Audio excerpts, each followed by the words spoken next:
Before we resume the debate, I just wanted to mention to members that I have allowed an urgent oral question on the Omicron variant to be asked by Senator Moore. I propose to take that at the end of the legislation before Christmas greetings.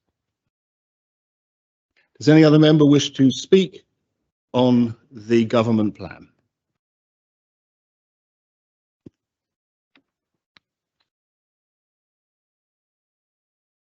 If no other member wishes to speak, Deputy of St Martin. Thank you, sir. I'm going to be brief and basic, and I apologise to members if my short speech isn't as detailed or as well thought through as other members that have spoken already. But so there are plenty of things to commend about this government plan. My thanks particularly go to scrutiny and those backbenchers who worked so hard for their input and the changes that have been accepted to those amendments. So I want very much to support my constable here. I want to support the initiative to try to get more young people onto buses, to get them to get them used to using buses, so it becomes just second nature to them as they become adults. I want to help hospitality and the associated industries because they've struggled so much. Despite my disappointment at not finding ways to address the obvious inequalities that the government seems to not recognise, and not finding ways to help our schools and our young people with those amendments brought by Deputy Warden and Education Scrutiny Panel. Of course, our teachers really need more help. Despite those things, I can't really bring myself, I don't think, to vote against this plan. However, I'm not sure that I can bring myself to vote in favour of it either. As has been mentioned, staggering amounts of borrowing, not much of an attempt to address the inequality issues that have been mentioned so far, too much waiting, too much consulting, too much indecision, very little vision, and not enough out-of-the-box thinking for my liking, sir. And then, of course, we come to the issue which was raised by Senator Mezek, and he's taken the next chunk of my speech completely off my notepad, and that is the alliance-led government. And they are that, sir, because as he quoted to us, the senior members of our government are members of the Alliance Party. How can this not be the alliance-led government plan? And as has already been spoken, the Alliance Party manifesto. And as the deputy leader of the Progress Party, I find myself in a position where I couldn't possibly support another party's manifesto. And therefore, for those reasons, as I've clearly explained, because I do this very rarely, I will be abstaining on the proposal. Thank you, sir. Very much, Deputy. Does any other member wish to speak on the government plan? If no other member wishes to speak,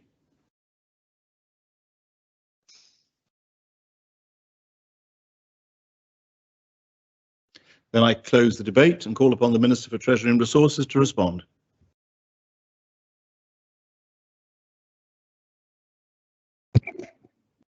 Thank you, sir. And I apologise to all, but I don't seem to be able to get a connection, so can't put the camera on. I appreciate we have all had a very long and concentrated and demanding week, so I shall be very brief in my summing up. First of all, I'd like to thank all States members for their contributions to this lively debate over the last few days, as we discussed the government plan and its 26 amendments, 13 of which have been accepted.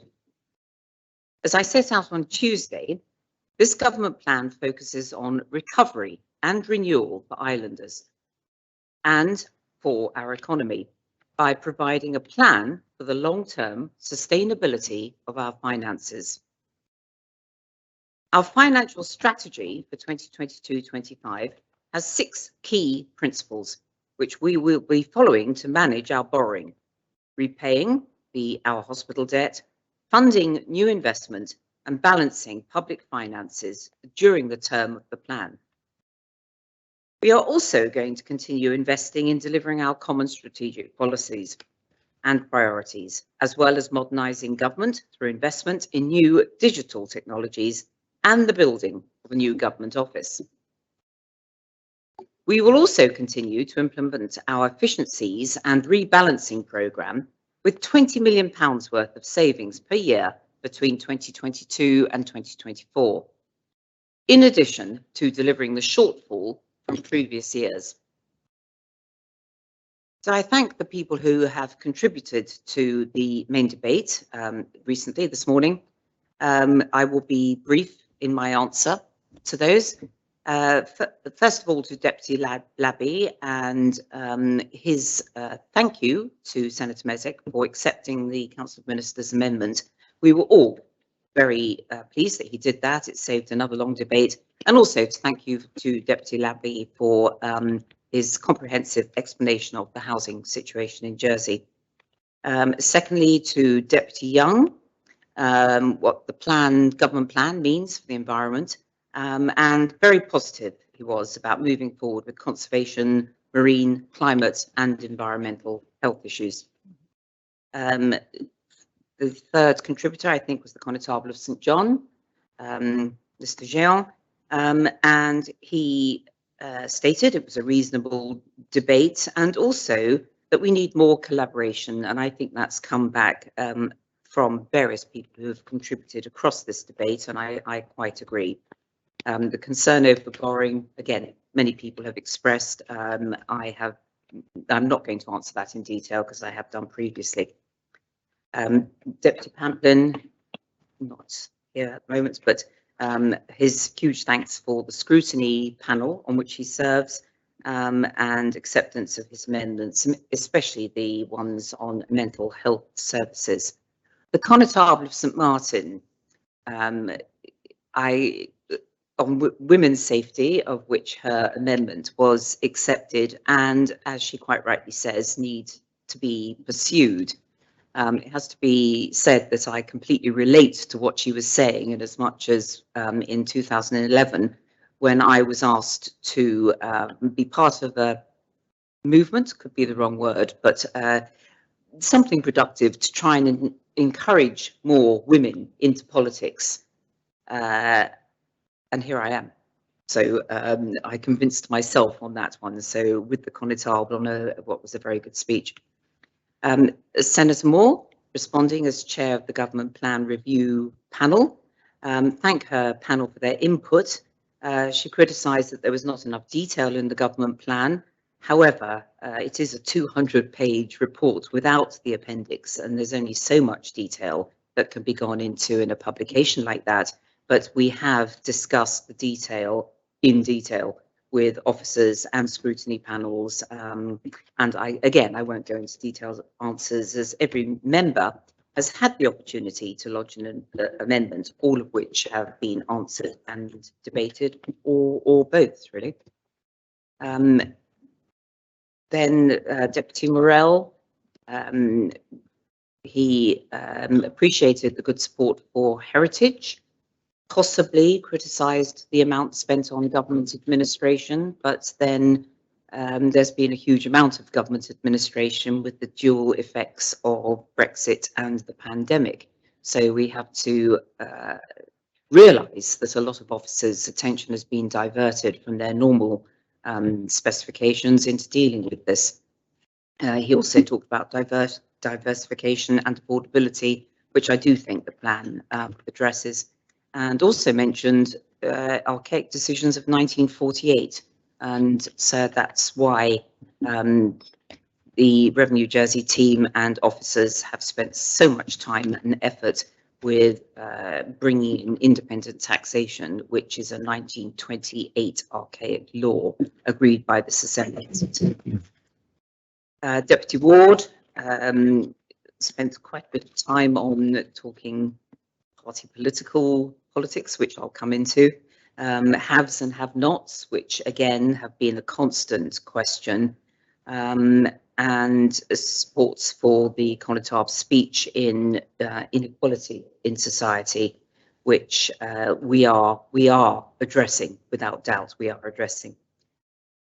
Chief Minister, we need to be looking forward, not backward, and again, not wishing to repeat, but reiterate the situation which this government has had to deal with Brexit and the pandemic and being unprecedented times, and gave a very comprehensive explanation of the government plan for those who are listening or haven't been able to read it. The Connétable of St Brelard thanked us for the 2 amendments which were accepted by Council of Ministers, government, and thank him for his support and what he said afterwards for the government plan. Deputy Southern, efficiencies and measures to rebalance expenditure are cuts. I won't criticise, but I think our definition of efficiencies to rebalance expenditure are probably preferable than the word cuts. And again, many of the deputies' criticisms have or are being addressed. Senator Mezek, again, income inequality not addressed. But however, I've already explained that this is happening and will go forward. I'm not quite sure there are.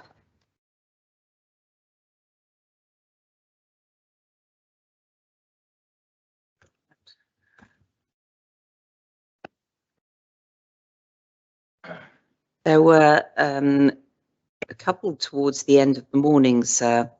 Senator Gorst went on considerably about the division caused by party politics and concerned about the economic measures, i.e. debt. And he also questioned whether we would be taking the proposition in parts, and no, we will not. It's to be taken en bloc. Everybody's had the opportunity to bring amendments, as did the senator who brought 2. Deputy Tadier, again, pleased with the pollution situation, that the amendment's been accepted with the monitors. And again, a long discussion about party politics. I do think, sir, in addressing States members' contributions to this main debate, I'm disappointed there was so much time spent on discussing politics and party politics. This debate is about the government plan 2022 to 2025. Therefore, sir, I will continue with the remainder of my speech on this. I would like to thank States members for the huge amount of work that they have put into preparing for this debate and for everybody's energetic engagement in it. I also want to thank members of the scrutiny panels for their work in scrutinising the government plan and for their findings and recommendations, which have enriched and informed this debate. This government plan has been strengthened through a number of amendments which have been accepted by the Assembly. Sir, I commend it to the Assembly as a whole. Thank you, sir. Thank you very much, Minister. May I ask a point of clarification? Will you give way for a point of clarification, Minister?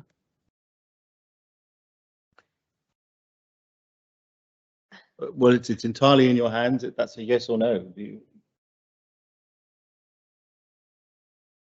So, yep, thank you. Thank you, Minister. The Minister referred to the numerous recommendations made by scrutiny panels, and I thought she might give the Assembly some idea as to whether she is likely to accept those recommendations. Well, I'm not sure that is a point of clarification, but if the Minister wishes to address it, I'll afford her the opportunity to do so. No, sir, this is not open to further debate. I've commended the proposition to the Assembly for a vote. There won't be further discussion. Thank you. Very well. I ask the greffier to place a vote into the link. The vote is on the government plan as amended. I open the voting and ask members to vote.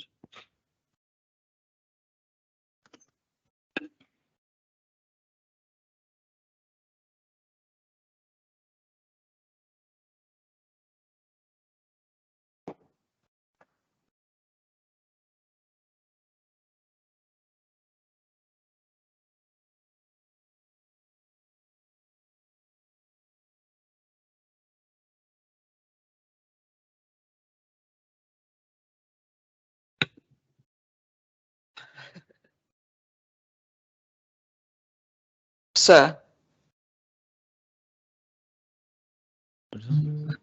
Oh, I'm sorry. Deputy Member. sorry, sir, my computer's turned itself off. Could I vote contra, please?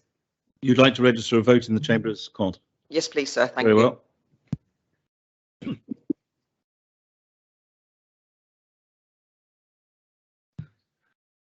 If members have had the opportunity of casting their votes, I ask the greffier to close the voting.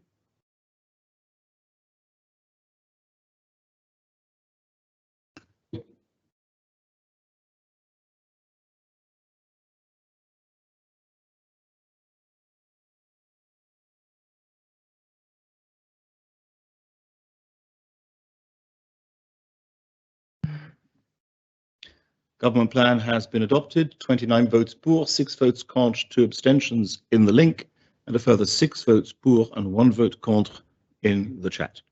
Can we have the consulates then? The members who voted contra were Deputy Ward, Senator Mezek, Deputy Southern, Deputy Alves, Senator Valois, Senator Moore, and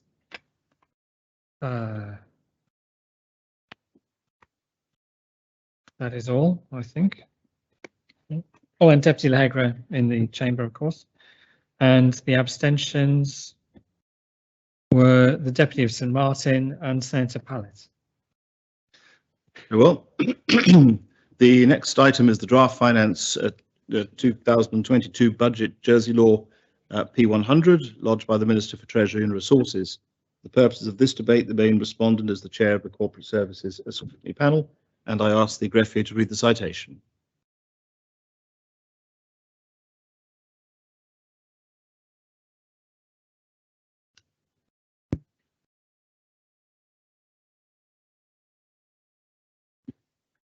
Draft Finance 2022 Budget Jersey Law 2000. A law to set the standard rate of income tax for 2022 and to implement parts of the Government Plan 2022-2025 by amending the Income Tax Jersey Law 1961, the Customs and Excise Jersey Law 1999, the Goods and Services Tax Jersey Law 2007, and other enactments. The states, subject to the sanction of a Most Excellent Majesty and Council, have adopted the following law. Minister.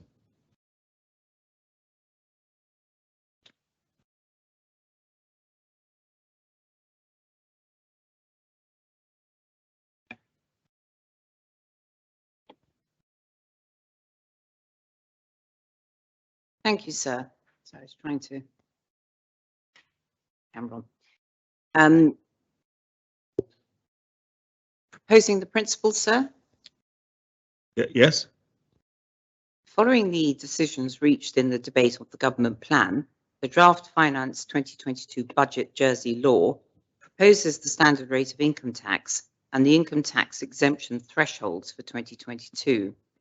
The draft finance law makes a number of amendments to the income tax law, changing the allowances, deductions and reliefs available to personal income tax payers. It also puts onto a firmer statutory footing a number of provisions relating to tax relief for businesses that incur interest costs. These have been previously dealt with extra statutory concessions. In another move away from relying on concessions, the draft law also introduces the first phase of the changes to our law on personal income tax for residents. These provisions deal with the apportionment of income and allowances in the years of arrival and departure, which will be calculated by reference to days rather than completed weeks. In the Customs and Excise law, the vehicle emissions duties for non-commercial vehicles are amended, although the new rates will not take effect until April 2022. For commercial vehicles, a lower rate of vehicle emission will be created for more environmentally friendly vehicles. The draft law also sets the level of AMPO duties on tobacco, alcohol and fuel for 2022. In relation to GST, from the 1st of January 2023, large offshore retailers will need to register for GST. Those retailers will be able to register voluntarily in 2022 if they are ready to do so. Finally, minor changes are made to allow general directions to be provided to the Comptroller to clarify the position for alternative investment fund services businesses in relation to ISEBs, and to make consequential changes to the calculation of the LTC, long-term care, effective rate in the Social Security law. Sir, I move the principles. Are the principles seconded? Yes, sir. Does any member wish to speak on the principles?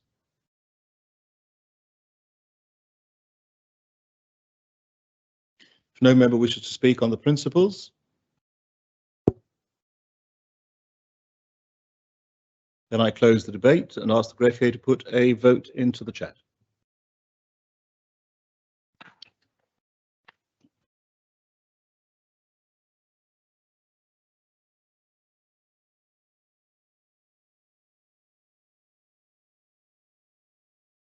Open the voting and ask members to vote.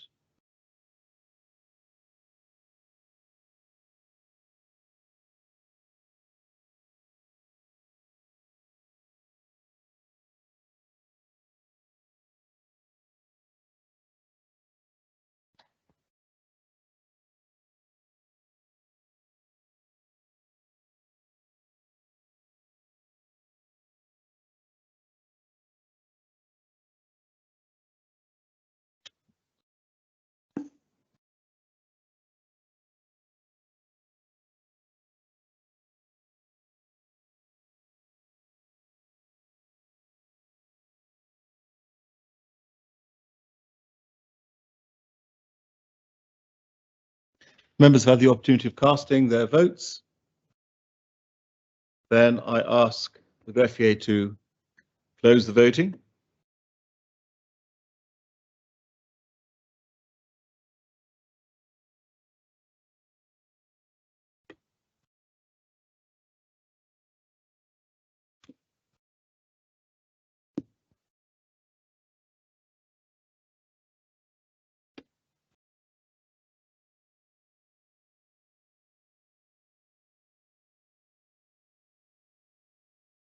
The principles have been adopted, 33 votes for, 4 votes contra, no abstentions in the link, and a further 6 votes for in the chat.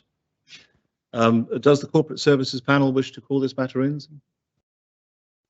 Oh, you can't, no, sorry, it's a finance matter. We could have suddenly derailed the wheels of government. In fairness, there were some elements we could have. Yes, sorry.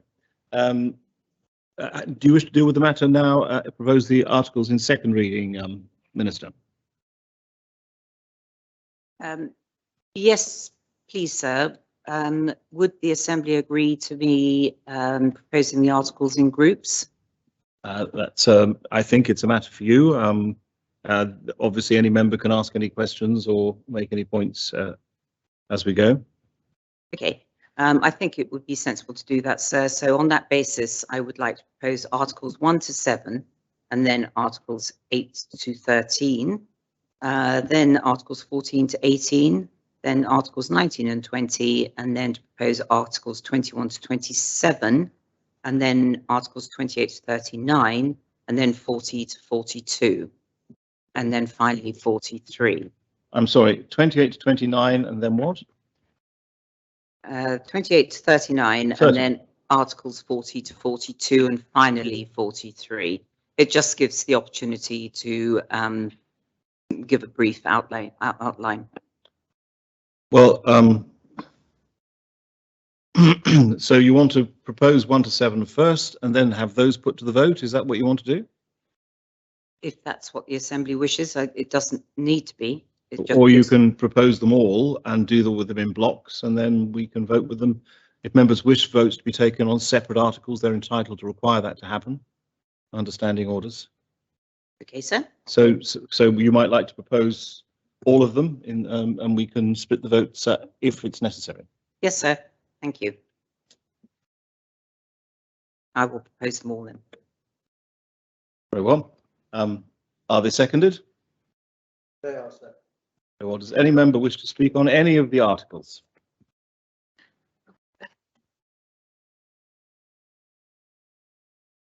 Deputy Masson. Yes, thank you, sir. And if this is the wrong place, please correct me. But I think this covers the change to the de minimis level regarding the GST rates. And I'd like a separate vote on that article when we get there, sir. Thank you. Which article is that one, Deputy? That is a very good question. And I don't quite know at the moment. I was hoping the Minister might be able to help. Well, perhaps the Minister can when she sums up. Thank you, sir. Senator Moore. Thank you, sir. There are some articles I would have suggested 8 to 18 that perhaps do not fall under the same situation as the majority of them, which are time bound due to the adoption of the government plan.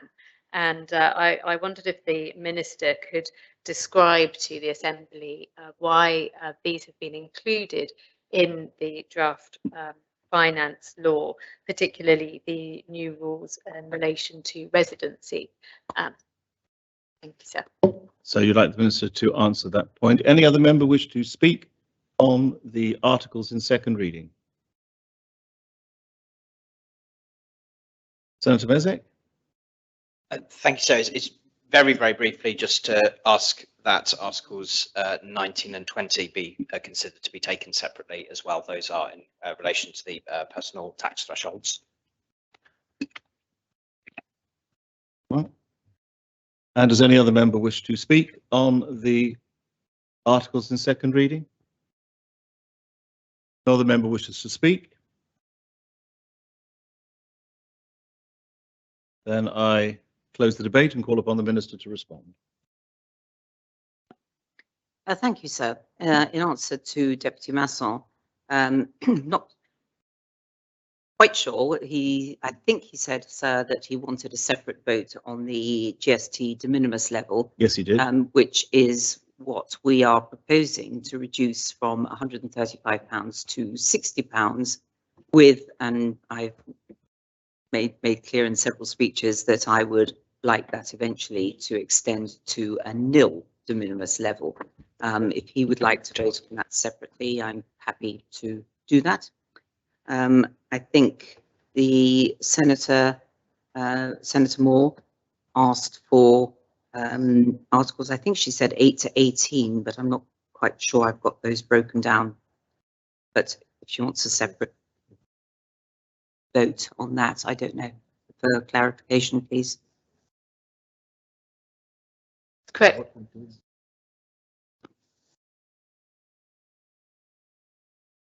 And was it Senator Mezek asked for the personal tax thresholds to be taken separately, was it? I think we'll have to suspend matters just for the moment, Minister. Apparently there was some text that you needed to bring which deals with the amendments that have been adopted by the Assembly.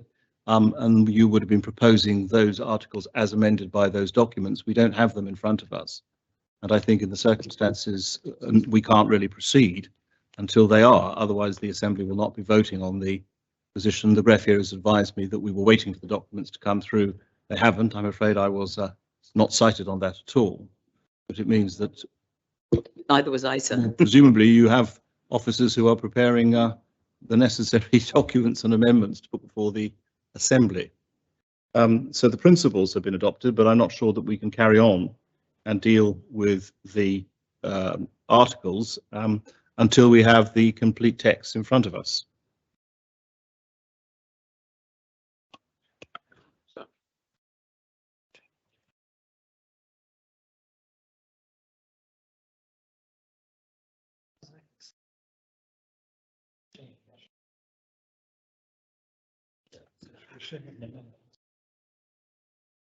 So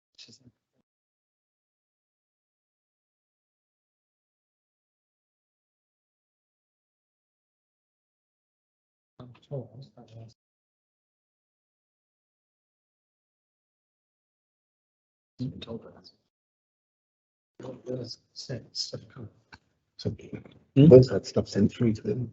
Yeah. So we're trying to get it out.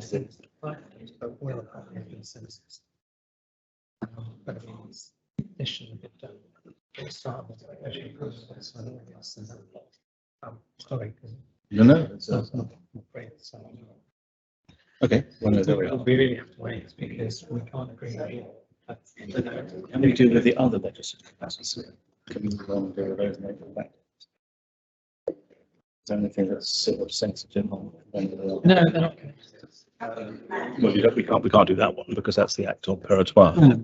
But we could do the draft social security. We could do, if you want, somebody would have to, force the German debate. And so a bit later on in the day. Yeah, we'll come back to it. We do the articles later on. Yes. Minister, I think the position is that documentation is normally provided to reflect the changes made. That hasn't as yet been provided. I understand it's in the pipeline, and as much as it's on its way, it's been provided at some stage to the GREF, but it hasn't found its way in front of members. I wonder if a member would like to propose that we adjourn the debate on in second reading until later on in the afternoon, and we can then move on to deal with the other legislation which isn't dependent upon those particular documents, and that's a sensible way of dealing with the business of the Assembly. So would someone propose that? Yes, sir. That's seconded. Yes, sir. I will assume that we don't need a discussion on it. And I'll take that as a standing vote, and we will revisit this later in the afternoon after we have the necessary documentation. Very well. We can't deal with the next matter, which is the Act operatoire, because that's dependent upon the first one. So we come to the Social Security Amendment of Law regulations lodged by the Minister for Social Security, and I ask the Greffier to read the citation. Draft Social Security Amendment of Law Number 16, Jersey Regulations 2000. The states make these regulations under Article 50 of the Social Security Jersey Law 1974. Minister. Thank you, sir. To implement the decisions we have just made by endorsing the government plan for 2022, I am bringing these regulations to amend the Social Security law. The government plan 2022 to 25 sets out the state's grant will be zero for 2022. These regulations make a small change to part of the Social Security law that makes this happen. The state's grant helps to create a regular level of total income into the Social Security Fund each year. Removing the grant for 22 means the Treasury Minister will have an extra 76 million available in the consolidated fund. The government plan also sets out a planned direction for the state's grant to be zero for 2023, with a full repayment of 82.5 million starting again in 2024. These regulations do not stop the state's grant for 2023. The next Social Security Minister will bring forward those proposals next year, should this be needed. The fund has significant reserves of 2.3 to 4 billion in there, 8 years worth of spend from the fund. So I would be glad to answer any questions that members have, and I propose the principles. Well, are the principles seconded? Seconded, well. sir. Thank you very much. Does any member wish to speak on the principles? No member wishes to speak on the principles. Then I close the debate and ask the Greffier to place a vote into the link.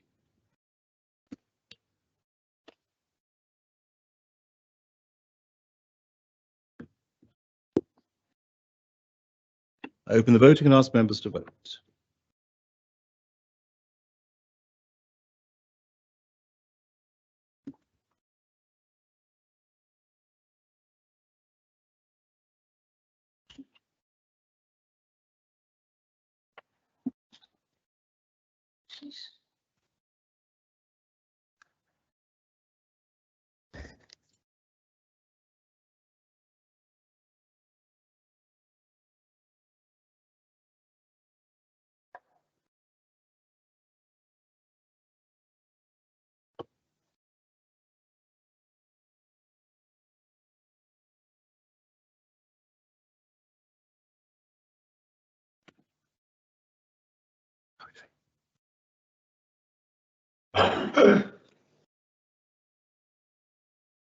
Members will have the opportunity of casting their votes. Ask the greffier to close the voting.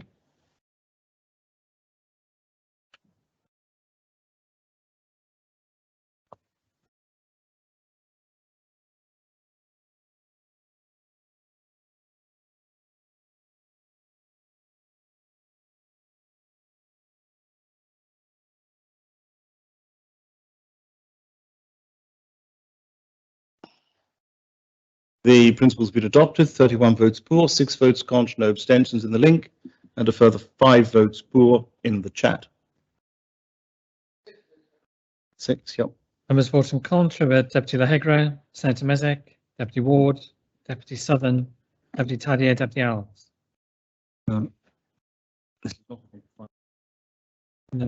Does your panel wish to call this one in,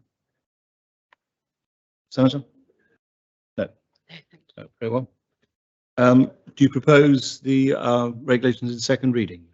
I propose the regulations, yes, sir, in the second reading. Is that seconded? Seconded, sir. Does any member wish to speak in second reading?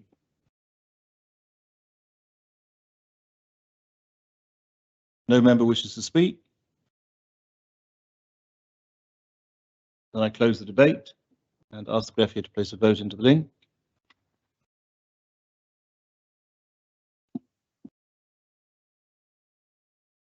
I open the voting and ask members to vote.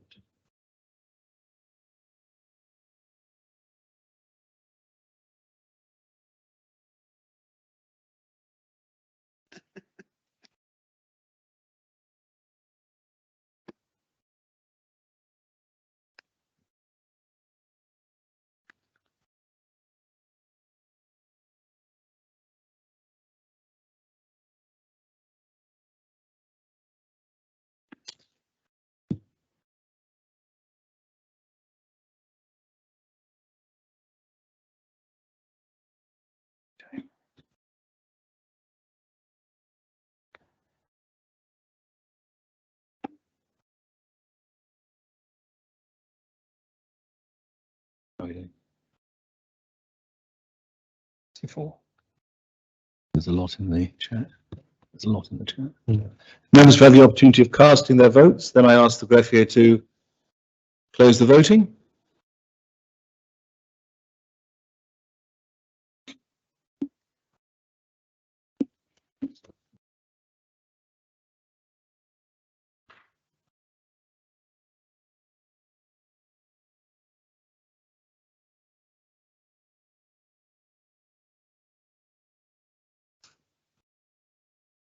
The regulations have been adopted in second reading, 28 votes for, 6 votes contra, no abstentions in the link, and a further 8 votes for in the chat. You propose the regulations in third reading, Minister. Yes, sir, I'd like to propose the regulations in the third reading. Are they seconded for third reading? Seconded, sir. Does any member wish to speak in third reading? No member wishes to speak in third reading. Then I close the debate and ask the greffier to place a vote into the link.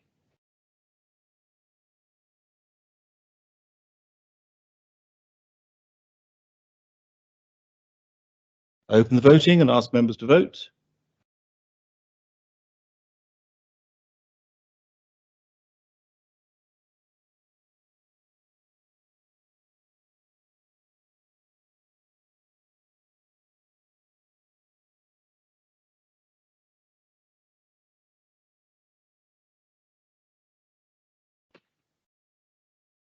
Members have had the opportunity of casting their votes.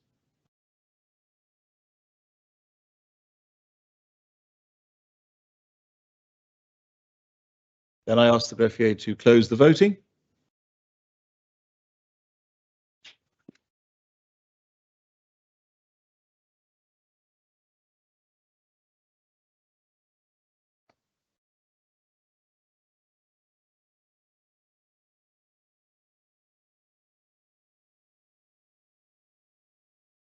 Regulations have been adopted in third reading, 30 votes for, 6 votes contra, no abstentions in the link, and a further 6 votes for in the chat.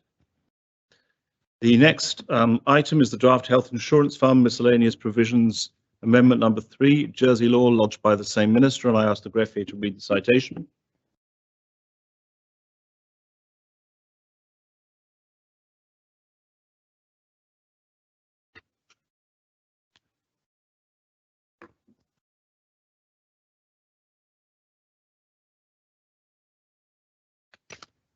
Draft Health Insurance Fund Miscellaneous Provisions Amendment number 3 Jersey Law 2000, a law to amend further the Health Insurance Fund Miscellaneous Provisions Jersey Law 2011.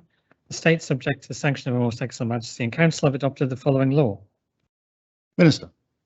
Thank you, sir.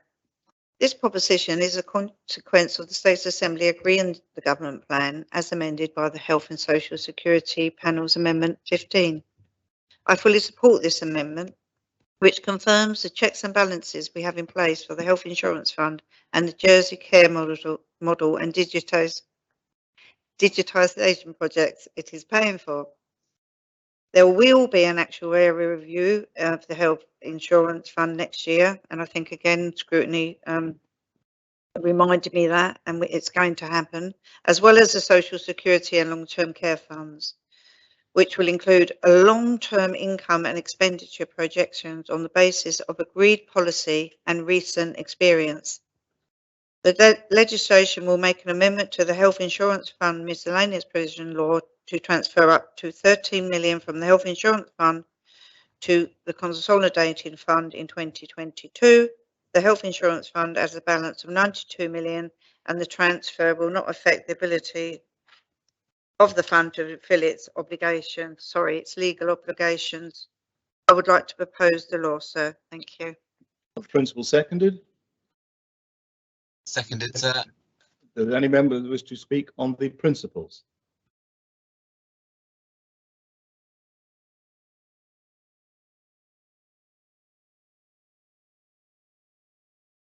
Deputy Young. Thank you, sir. I would like some clarification on Article 1 it is, because there's only one article I think in the law, because obviously it sets out the purposes for which the health fund can be used, and the new article that we would passing this law change would mean up to 9.1 million for funding the redesign of health and community services, and also 3.9 million for the purposes of funding the modernisation and digitisation of health and care services.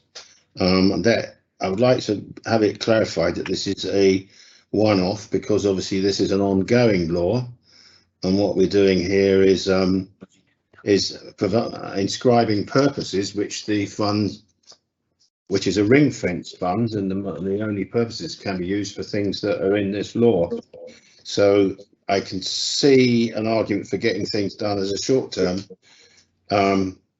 but what I think I'd like the clarification of whether this law change is enduring or whether it's just a one-off change.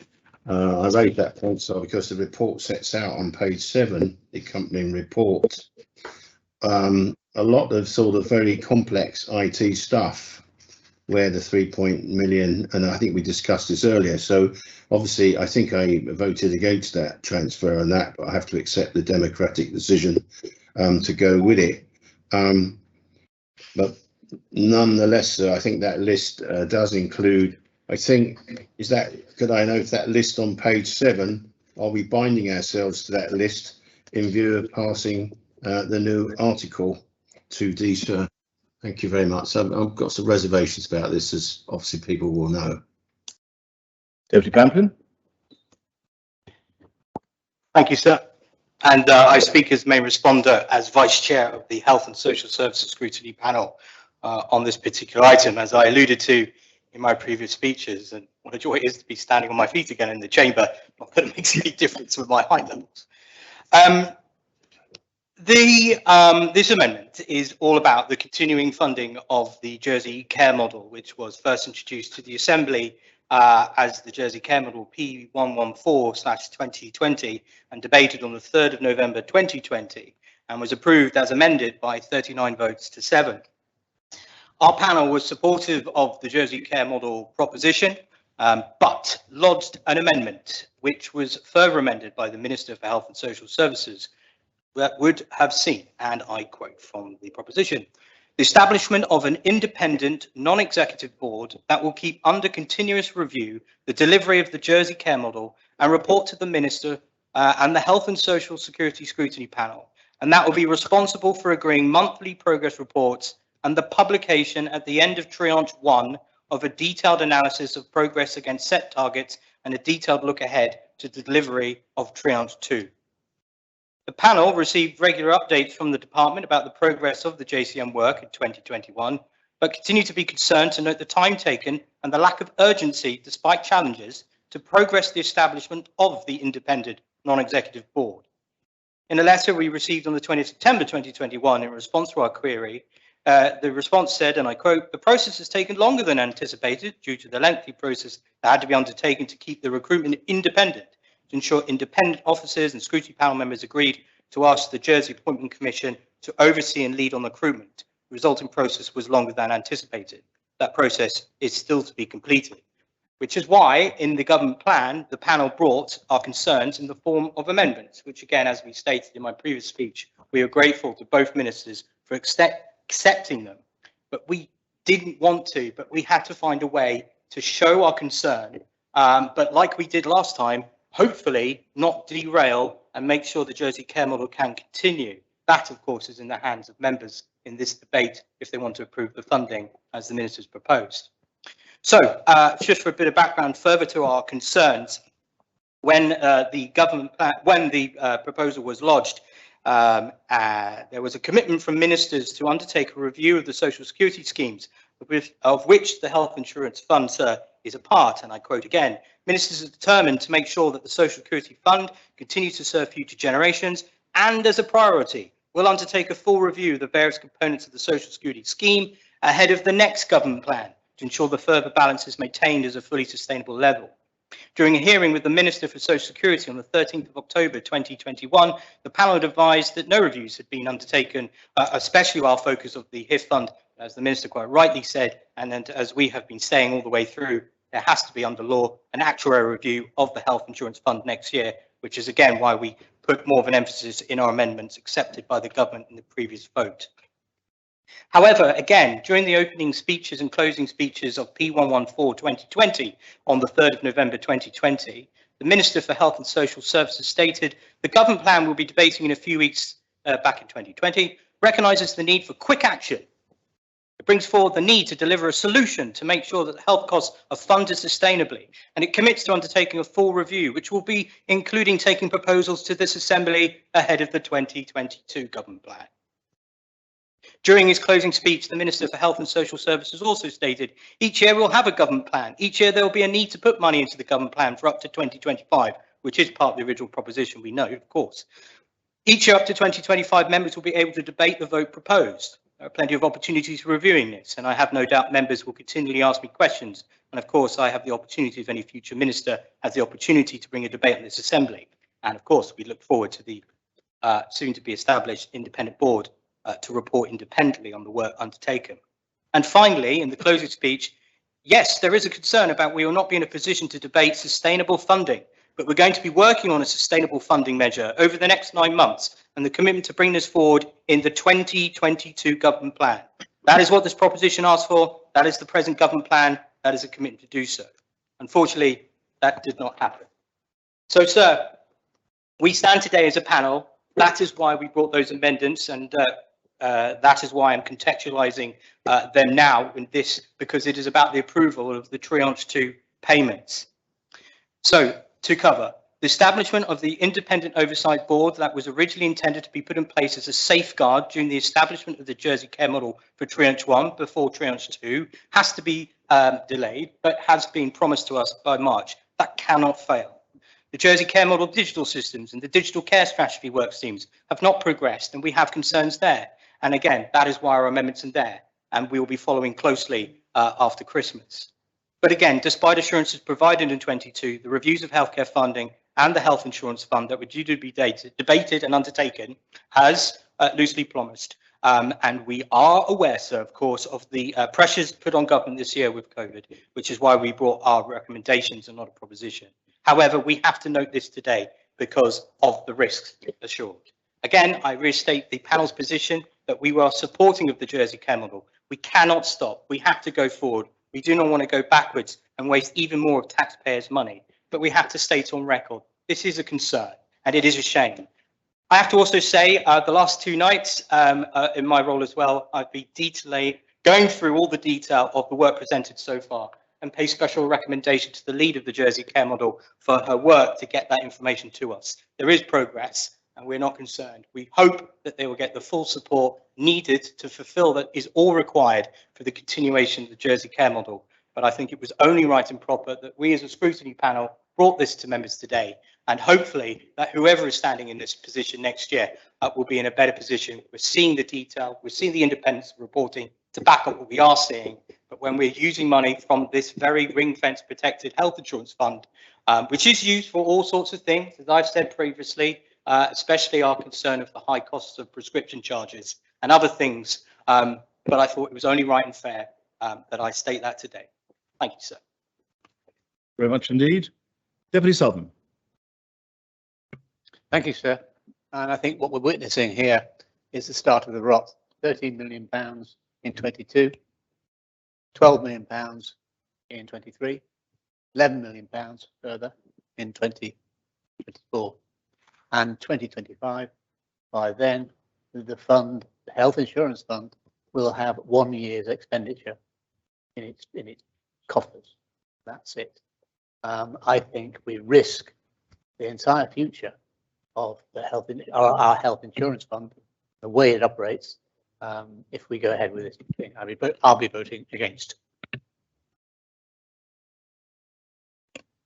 Does any other member wish to speak on the principles? Sir, Deputy Renouf here. I had indicated in chat that I would like to speak. Sorry, having a bit of a... Ah, yes, Deputy St. One. Thank you, sir.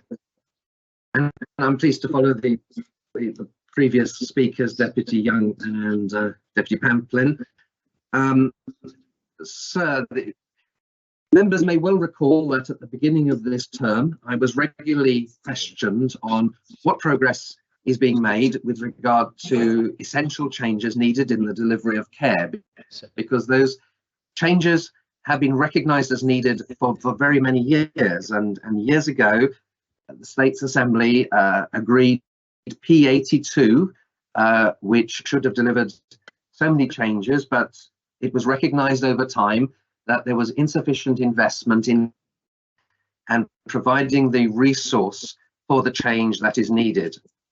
And so this is changing now as a result of the Jersey Care model and the financing agreed through the health insurance fund, that we are now in a position, and we've got good resource and good teams around redesigning health and community services. Now, that's not the department called Health and Community Services, that is the island's health and community services, incorporating all services delivered by primary care, secondary care, the voluntary sector and commercial entities, and includes very necessary work to upgrade our digital information and services, because without a good digital base, it is frankly going to be almost impossible to deliver a modern healthcare services.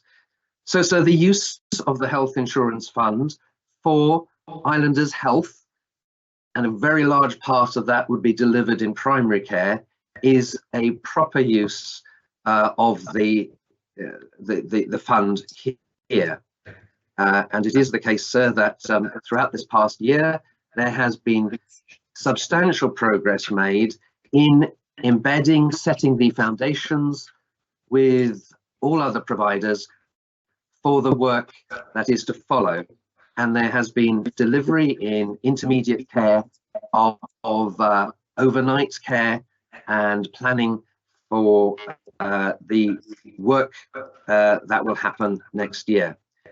And Sir Deputy Pamplin rightly expressed his panel's frustrations at the time it has taken to appoint the independent non-executive board. And it is the case that when this was proposed, and I was very happy to accept the scrutiny panel recommendation that we have such a board, neither of us, neither the panel nor I, understood fully just how long this would take, because to achieve that independence, it was needed to use the Appointments Commission, and the panel have always been fully and regularly briefed on the progress, but it's been clear that the processes of the Appointments Commission have taken their time, as they need to ensure independence, but it's not something that either the panel or I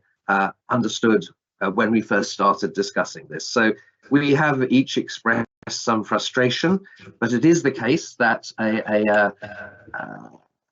a panel interviewed a short list of candidates this month, and a chair of that panel will be appointed very shortly, and then progress will be made in conjunction with that chair in appointing other members of the panel. So we are on the last stages of getting that in place, and it will be in place early next year.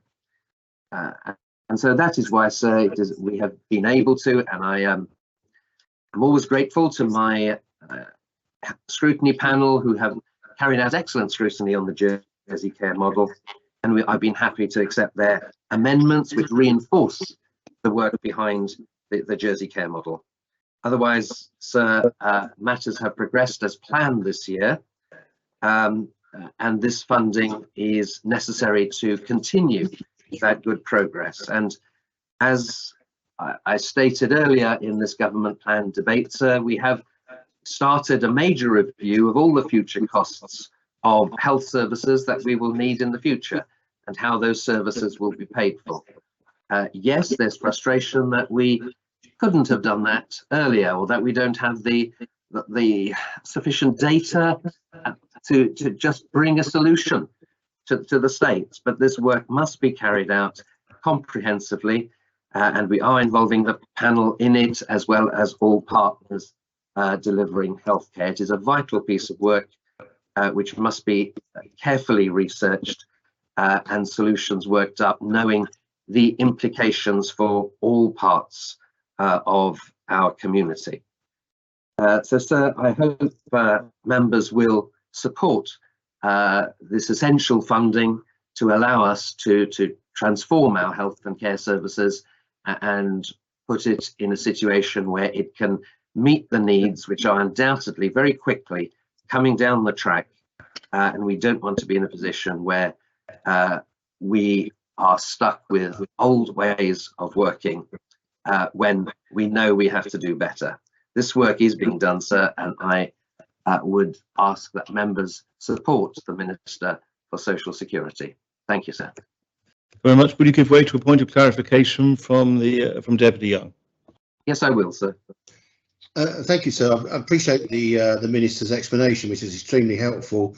Could he point out? Obviously, I'm afraid my eye's gone off the ball on this one, sir. And could he give an amendment where the safeguards that Deputy Pamplin outlined had been recommended, the safeguards to, as it were, provide to keep kind of to monitor and keep on track this project. So where would that be embodied? Is that embodied in this? Will this be embodied in this law or somewhere else? I would welcome that clarification from the Minister, please.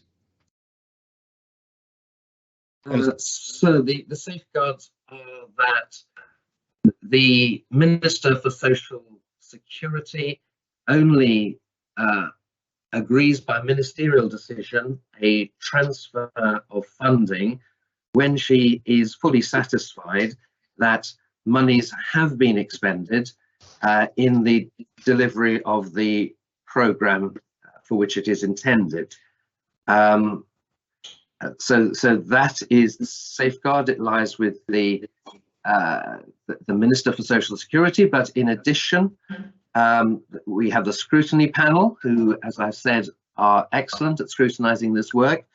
The independent non-executive board will also have as a standing item, I am sure, and it is, I know it is required to monitor the progress of the programme, the Jersey Care Model programme, and to report as independent members on its progress to ministers, and those reports will be provided to the Assembly also.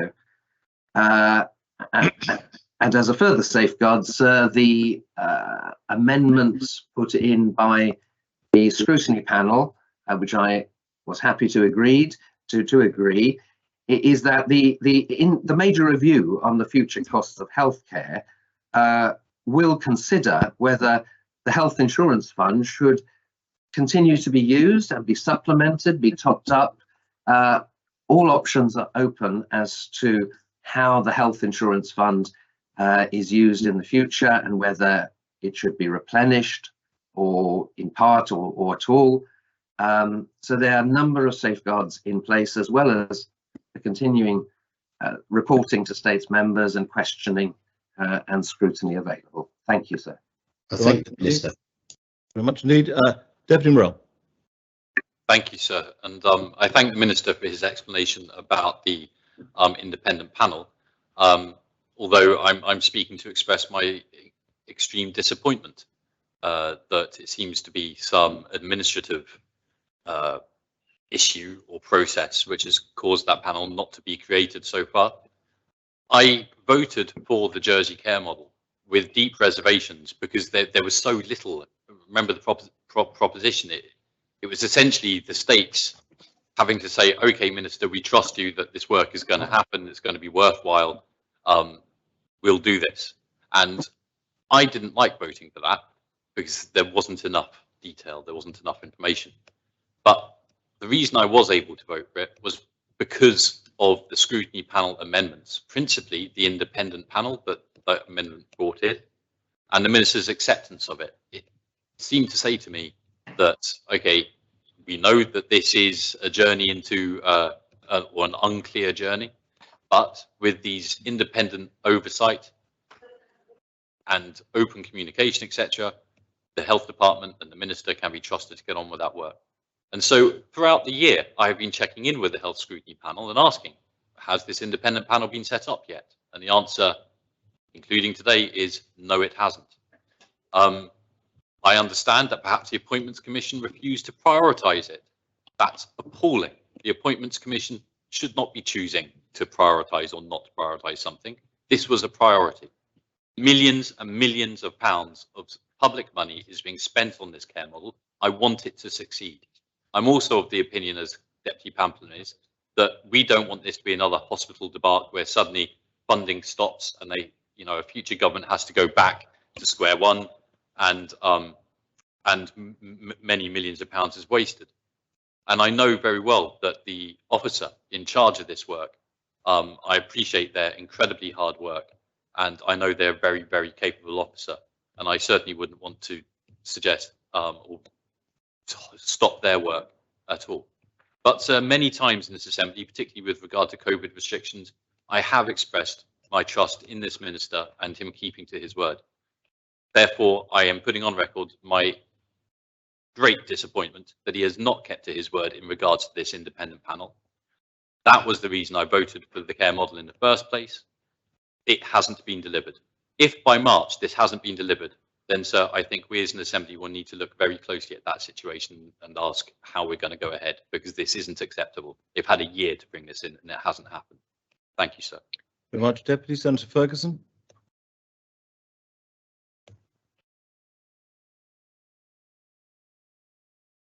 Senator Ferguson.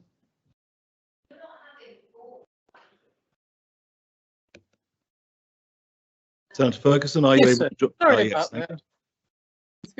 The innate animosity of inanimate object, I think it is. It seems to me that the Jersey care model is a bottomless pit or a magic money tree, depending what you're thinking about. You know, we start with an annual expense of £1 million worth of civil servants to design it before, you know, we've had a 400-page proposition trying to explain it to us, but no costings. And now we've got an extra £1 million worth of civil servants designing it. You know, the HIF is not being used for the purposes for which it was intended. It was set up to make sure that Middle Jersey could afford to visit the GP and dentist and get the free prescriptions. It provided a subsidy to keep costs down. Well, the doctors haven't had an increase in their subsidy for 12 years, and the dentists haven't had an increase for 28 years, I understand. The minister says it is a proper use of the fund, what they're actually planning to do, but it's not what we set it up for. HCS needs to run more efficiently before raiding a fund which was set up using taxpayers' monies. I'm extremely sceptical of a scheme which requires 17 civil servants at a cost of £1 million before the JCM can be designed. We need to make the management of health efficient before we raid a fund belonging to taxpayers. I object very strongly to the misuse of taxpayers' money and will not support this proposition. Thank you, sir. Thank you, Senator. Does any other member wish to speak on the principles? No other member wishes to speak on the principles? Then I close the debate and call upon the Minister to respond.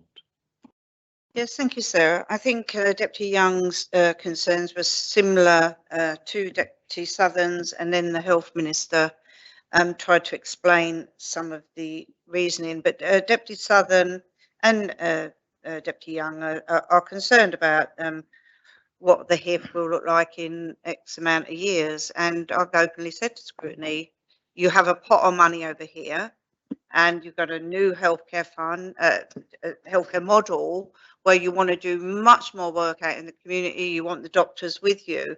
And that's why this review the Health Minister is doing, we're not saying that doctors don't need more. We're not saying there's other people out there who don't need more help. And this will look all at that. And the fund is very rigid. It's very been there for a long time. It pays out some money to a doctor when you're ill. We don't want that. We want people to be able to go. That's why we do things for free. We make sure the child inoculations are free. We make sure women's smear tests are free. So you're not going to the doctor when you're ill. We want you to go to the doctor, and that's the base of the healthcare model, and do it in places that are much more convenient to you. You don't have to come down to that big, the big shiny new building on the hill, I should say, sir. But and the healthcare fund, that HIF is there. And I do see where Deputy Southern says, you've got certain amount of money, If when we have this review, everyone says, no, that's the way it's got to stay, we'll find a way. We'll come to the Assembly. We know we only get 2% out of the whole of what's collected Social Security. If we want to get it up again and carry on doing it as it is, I personally not thinking it will go that way, but it's not running out of money today. It's got enough money to do exactly what it wanted to do. Deputy Morell again, obviously, things have been going on.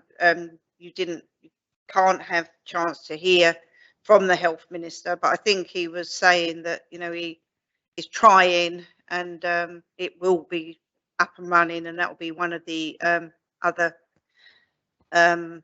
safeguards that I think Deputy Pamplin was looking for from me and my Assistant Minister and my officers. And I meet with scrutiny, there's nothing to hide. The money that goes across, we don't go, here you go, there's £13, go and do your worst. We literally go line by line, and they don't get it until they tell me what they're paying for. It's done line by line, and that's directed to Senator Ferguson as well. We've got to move forward. Health is moving. Deputy Southern, made some points. There are people above the people I'm helping already with a brilliant scheme. Doesn't necessarily be that scheme. It might be different, but there are the just about struggling, sir, and we know it's got to come out next year. All the actuaries will be done, so the people making the new council of ministers, new scrutiny, new PAC will have all the up-to-date figures on the population. I think we put in a few, different scenarios on population as well. They will have the most up-to-date figures to work on. But I honestly say, I have kept these funds. I've tried to help the healthcare model. I was fully supportive of it. I was fully supportive of New Directions. But that was about 2009. We've got to change the way we deliver healthcare to make it better for the people who it's being delivered to. I think that's all I can say, sir. And I maintain the principles. Thank you very much indeed. I ask the greffier to place a vote into the link.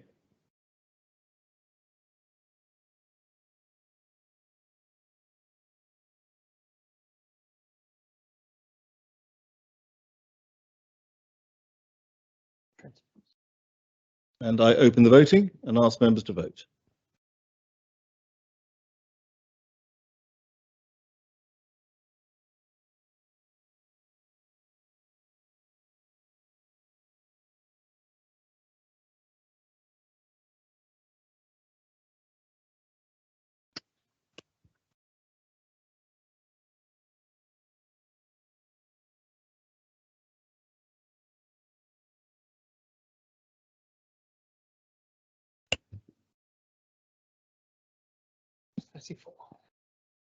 Members have had the opportunity of casting their votes.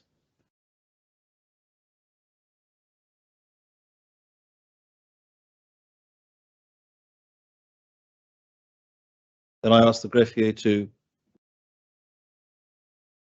close the voting.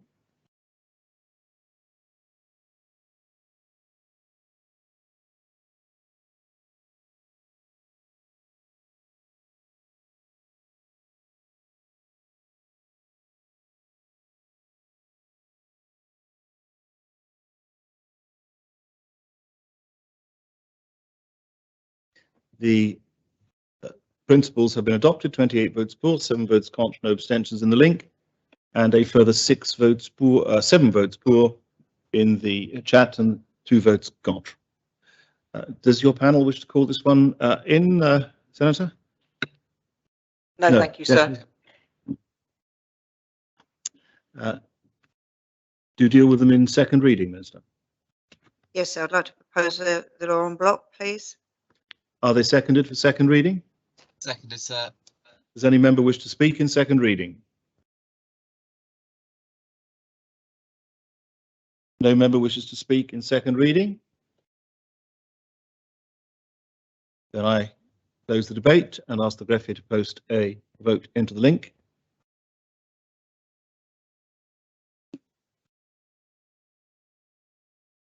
And I open the voting and ask members to vote.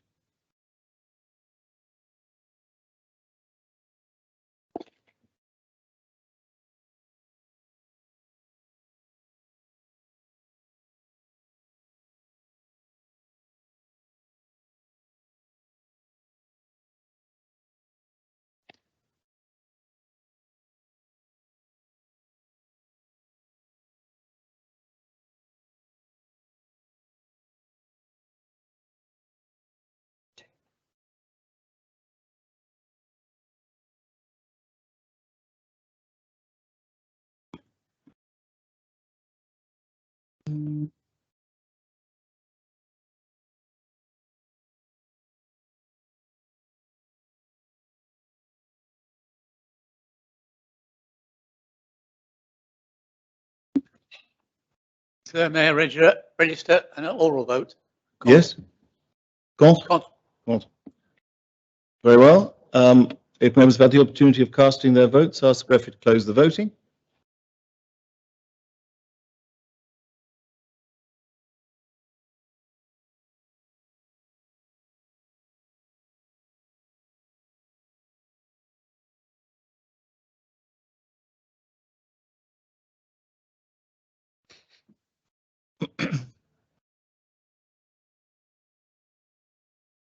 The provisions have been adopted in second reading, 27 votes for, 6 votes contra, no abstentions in the link, and 6 votes for in the chat and 4 votes contra, unless those are adjusted by 1 if indeed the Connaught Harbour St Mary has voted twice. Sorry. Apparently the Connaught Harbour voted twice, and so the total is thereby adjusted. You propose in third reading, Minister? Yes, sir. Are they seconded for third reading? Seconded, sir. Does any member wish to speak in third reading? No member wishes to speak in third reading? Then I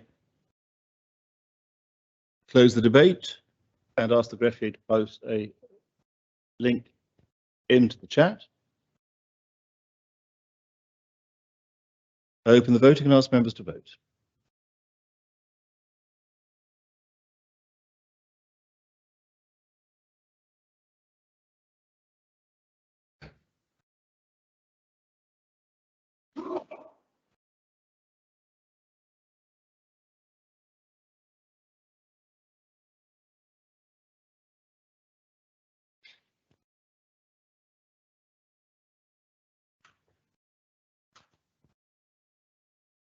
Members have had the opportunity of casting their votes.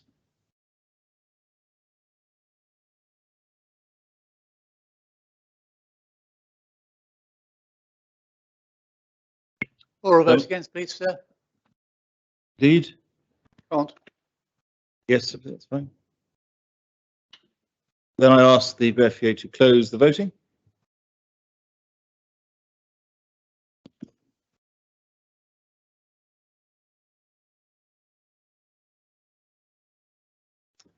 The provisions have been adopted in third reading, 28 votes for, 8 votes contra, no abstentions in the link, and a further 4 votes for and 3 votes contra in the chat.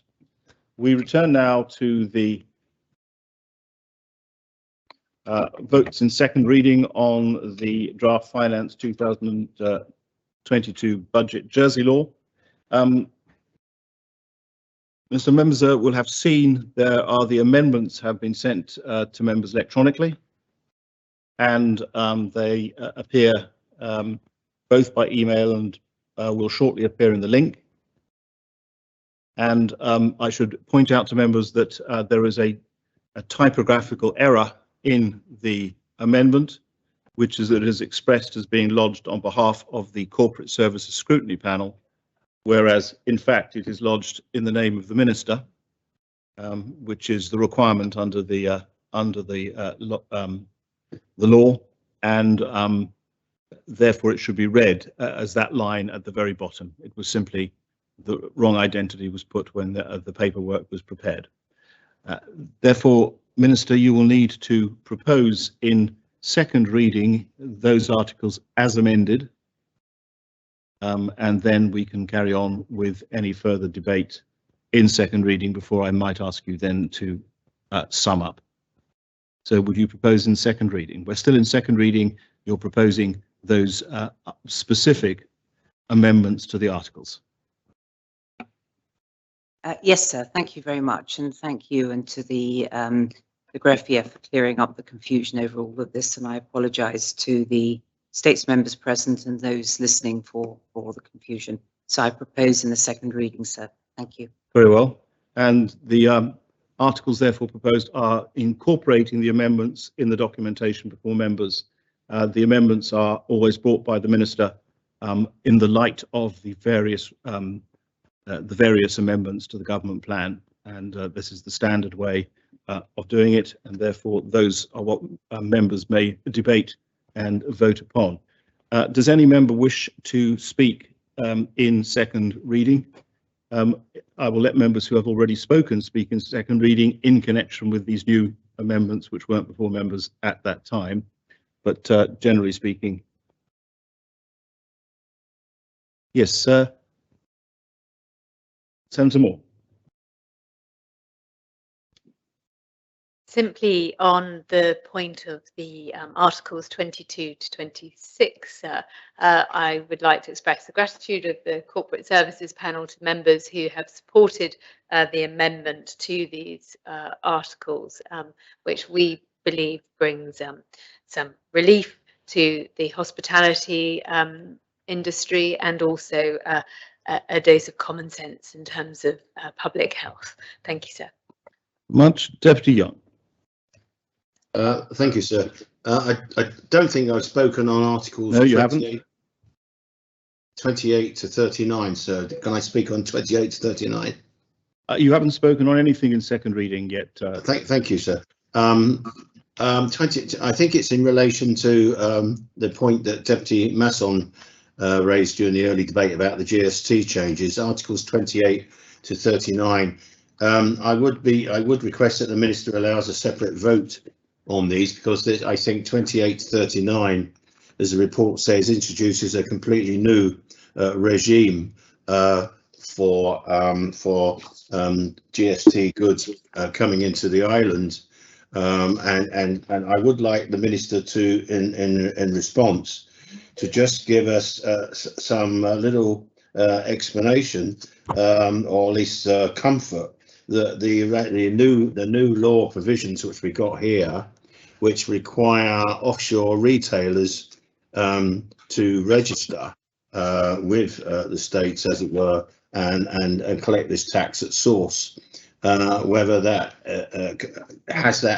are we in a position where that has been agreed, and we can confident that putting this law into place is definitely going to be achieved, sir.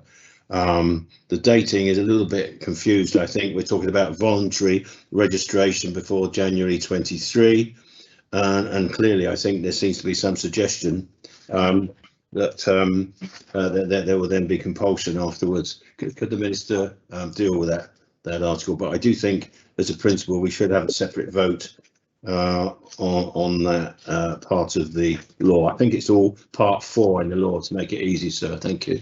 You'd like part 4 of the law voted on separately? Yes, please. Yeah.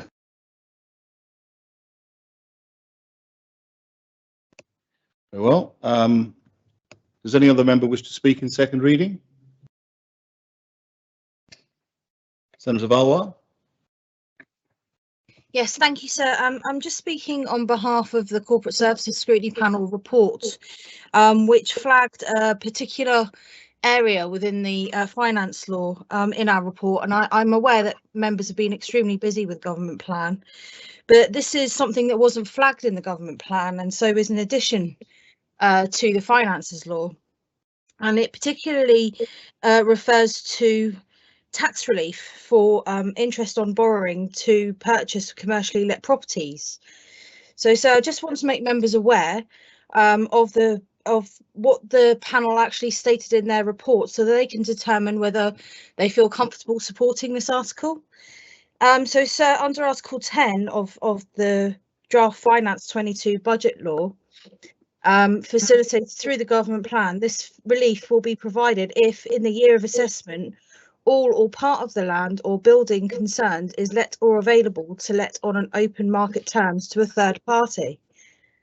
The panel is concerned that no clear justification has been provided in either the Government Plan 22 to 25 or the Draft Finance Law to support either the current commercially let property tax relief regime or the proposed amendments to it.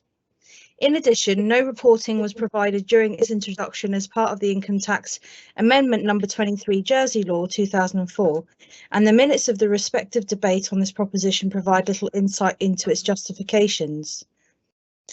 The panel is of the conclusion that the maintenance of the commercially let property tax relief and the proposed amendments to it represent an unnecessary and outdated form of support for those in a position to let property for commercial reasons. Instead, the panel believes that it would be in the best interest of both the Government of Jersey and the island to abolish this relief altogether.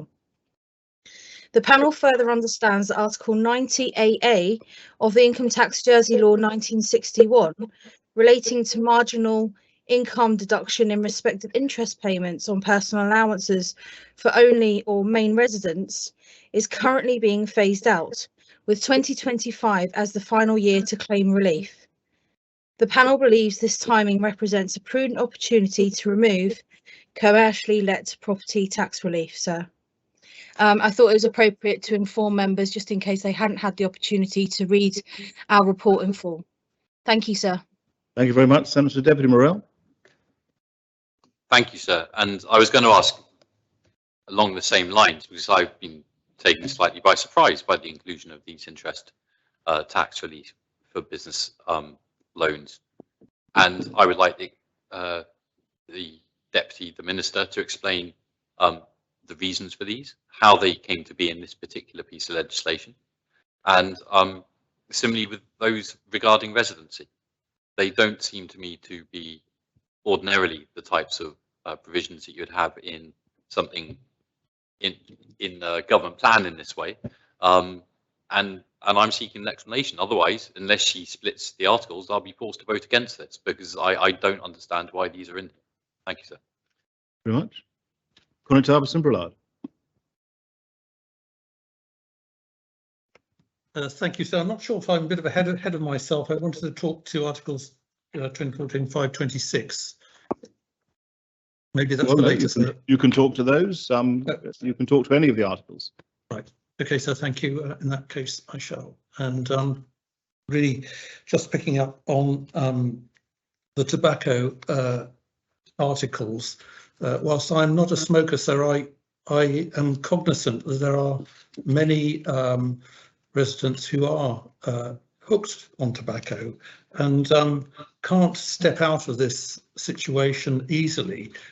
So I would urge that we continue to consider those individuals and smoking cessation programs,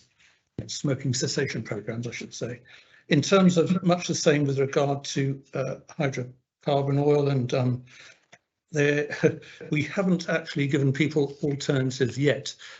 People drive cars, as we all know, and they are compelled for reasons of work and so on, family reasons, to utilise them, and they have no way of getting out of the petrol consumption or fuel consumption without alternatives, and I look forward to more emphasis being given. I know it's threatened, sir, but we haven't seen the evidence of the alternatives being given to motorists at this point. And that's all from me, sir. Thank you very much. Very much, Conor. Does any other member wish to speak on the articles in second reading? No other member wishes to speak on the articles? Then I close the debate and call upon the Minister to respond. Thank you, sir. As I said in my opening remarks, I think we've all had a very long week. And in answer to several queries here, I won't go into detail in all of them, but to Senator Valois and Deputy Morell, this law has been lodged for quite a while along with the government plan, and had there been the wish for explanation or amendments, this could have been done beforehand instead of during a very valuable states debating time.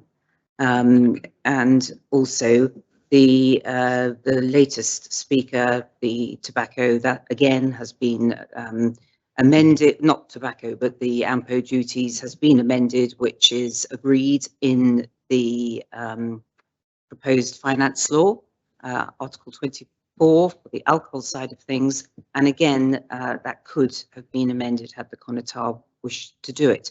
So on that basis, I think to answer the GST, I think somebody asked that it's not proposed as law in 2022. It's for further discussion with EU, UK and CDs as to when it will come in as to a change, but not in 2022, 2023. So, sir, I propose the articles en bloc in the second reading. Thank you, sir. Well, I'd ask the, well, very well, there was a request that you take part 4 separately.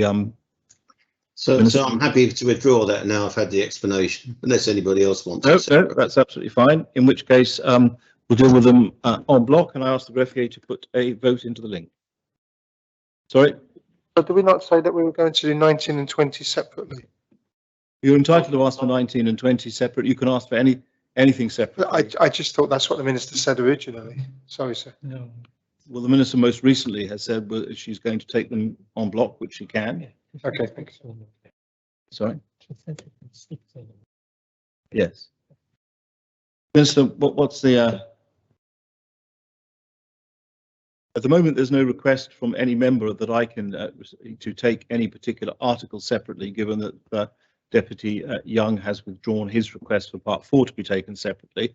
If anyone wishes things to be taken separately, they need to say so now. So, sorry, I should type it in. Can I just... So can I ask for 19 and 20 to be taken separately, please? You'd like 19 and 20 to be taken separately. So, if I may. Can you 19 and 20 be taken together but separately? Indeed. Senator Mezek said exactly the same thing just as you said. Thank you. Right. Deputy Moreau? Articles 8 to 13 to be taken together but separate. 8 and 13. 8 to 13. No, he says 8 to 13. 8, 9, 10, 11. And you would like Article 10, Deputy Higgins, yes? Well, so you want Article 10, so it'll be 8 to 9 and then 10 and then 11 to 13. Is that what you want? Sir, thank you. Sorry? Sorry, Deputy Higgins, could you say that again? Sorry, just confirming Article 10 for me, sir. Yes, very well. And it's Articles 14 to 18 to be taken separately.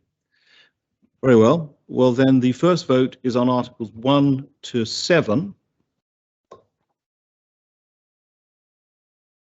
And I ask the greffier to put a vote into the link.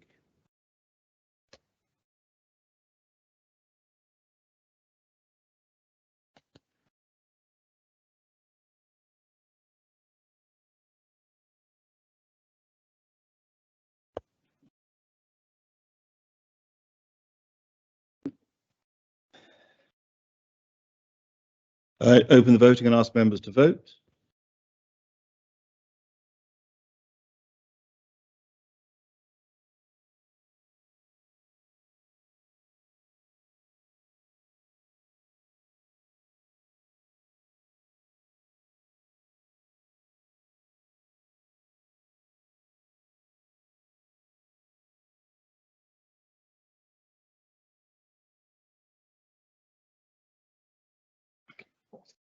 Members have had the opportunity of casting their votes. Then I ask the greffier to close the voting.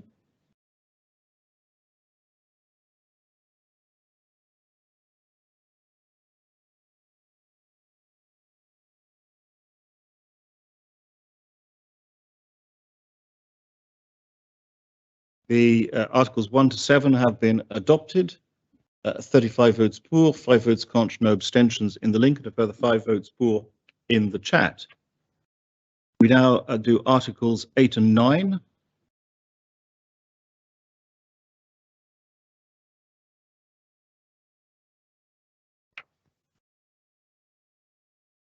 I'll ask the greffier to put a vote into the link.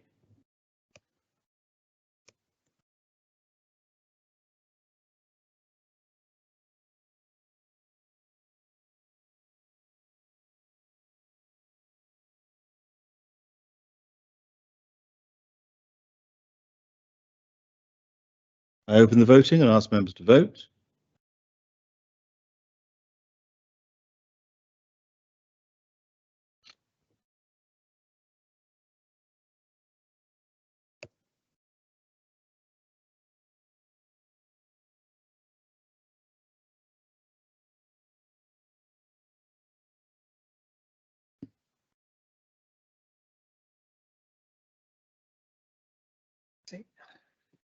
Members have had the opportunity of casting their votes. Then I ask the greffier to close the voting.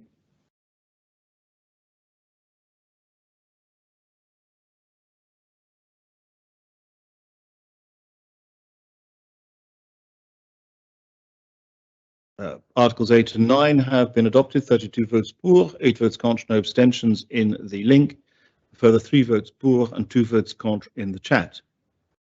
We now deal with Article 10.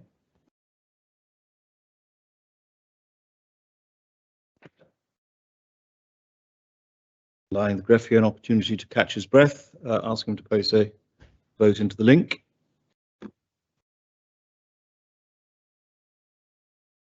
Open the voting and ask members to vote.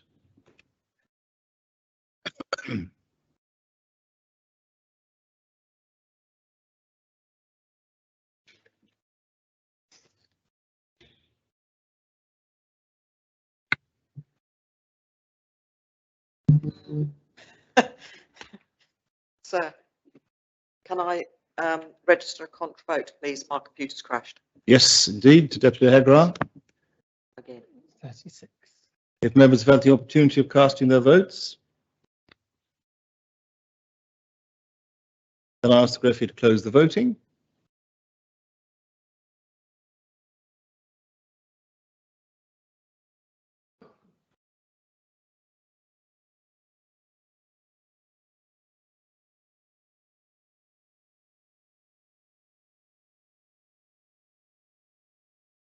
Article 10 has been adopted, 25 votes pour, 13 votes contre in the link, and 2 votes pour and 5 votes contre in the chat. Deputy Tally asks for the 13. So the members who voted contra on Article 10 were Deputy Ward, Senator Mezek, Deputy Morell, Deputy Aye, Constable St John, Senator Valois, Constable St Martin, Senator Moore, Deputy Southern, Deputy Gardner, Deputy Alves, Deputy Dubé, Deputy Pamplin, and in addition to that, Senator Ferguson, Constable St Saviour, and Deputy Higgins. Well, we come to Articles 11 to 13.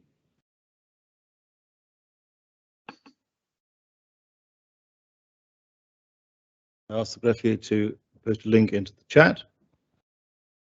Open the voting and ask members to vote.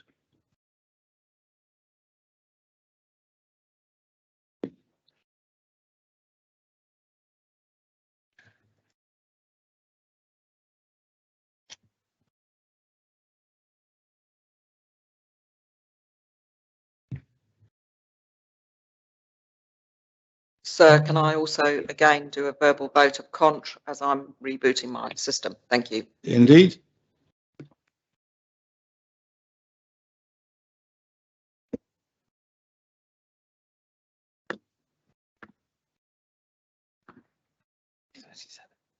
Members have had the opportunity of casting their votes. Then I ask the greffier to close the voting.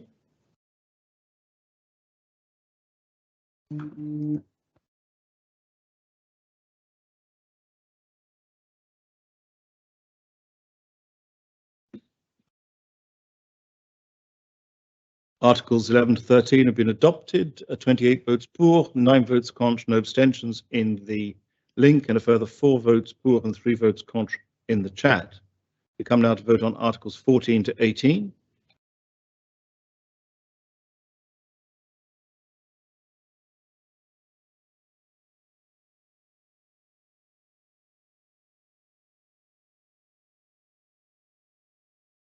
And I open the voting and ask members to vote.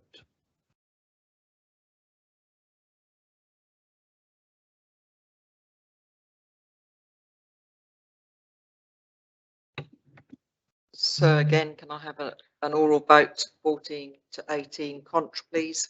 Yes.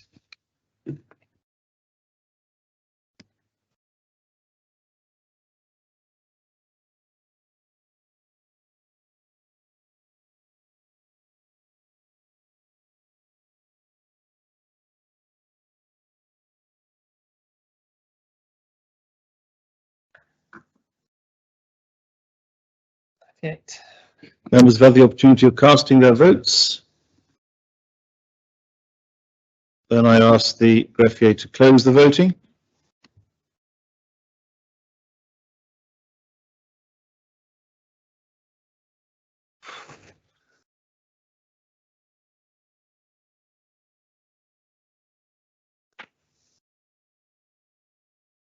Articles 14 to 18 have been adopted, 28 votes for, 10 votes contra, no abstentions in the link.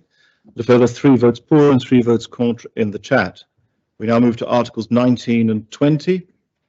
Sorry, that can't be right. Yes, 19 and 20.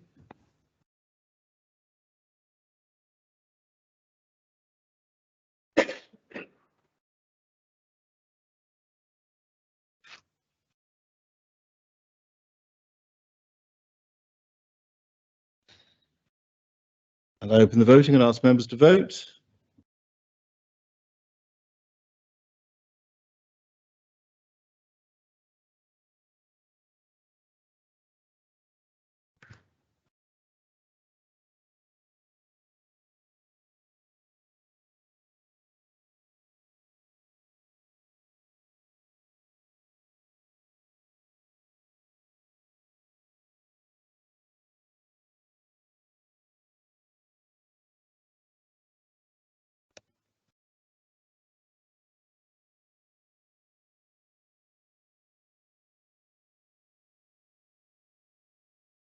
Members have had the opportunity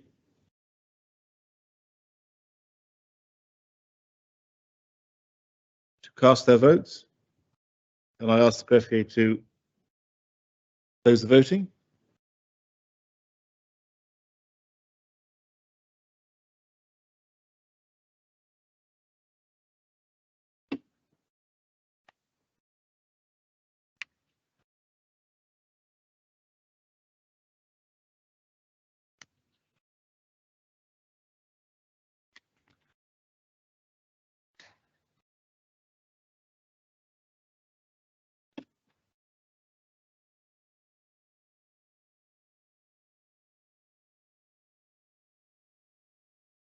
Sorry, is that the result?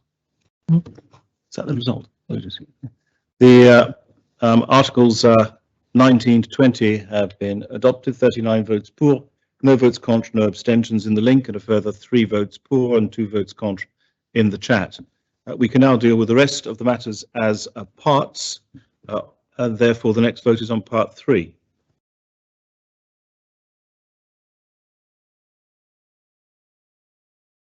I'll ask the Secretary to open the voting and members to vote.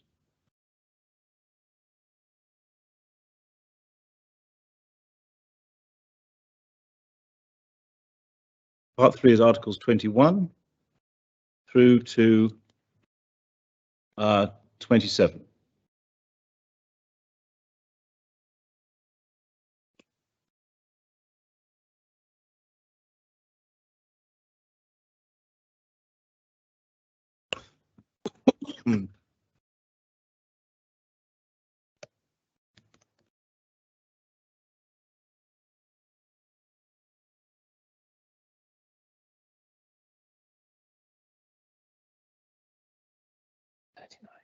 Members have had the opportunity of casting their votes. I ask the Secretary to close the voting.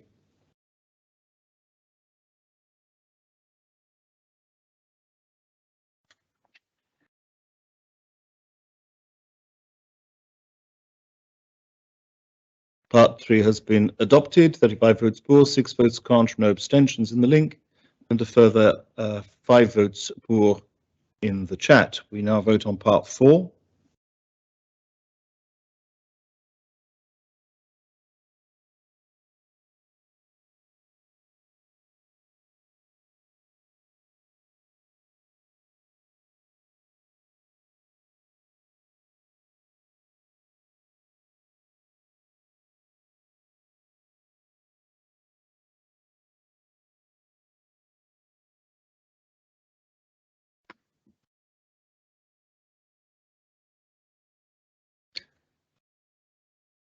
And the graph is supposed to link. I open the voting and ask members to vote.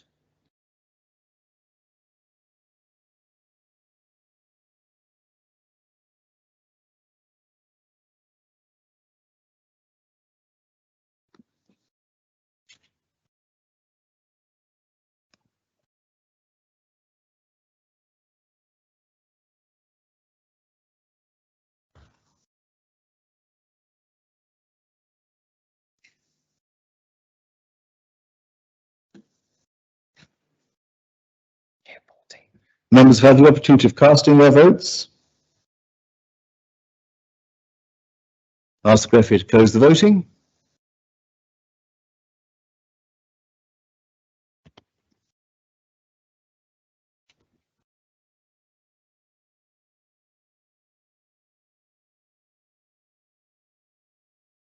Part 4 has been adopted, 31 votes for, no votes contra, no abstention, 9 votes contra, no abstentions in the link, and a further 5 votes for in the chat. We now vote on Part 5, which is the final part of the statutory provisions.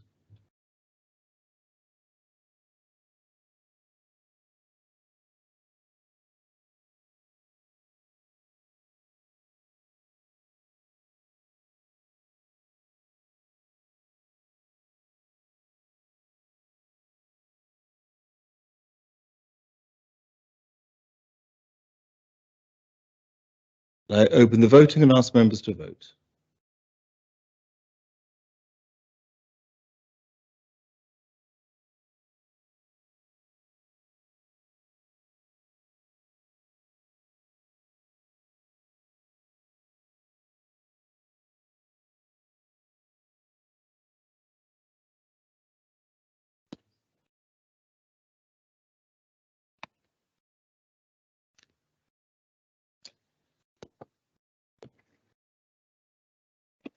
Members have had the opportunity of casting their votes. Ask the greffier to close the voting.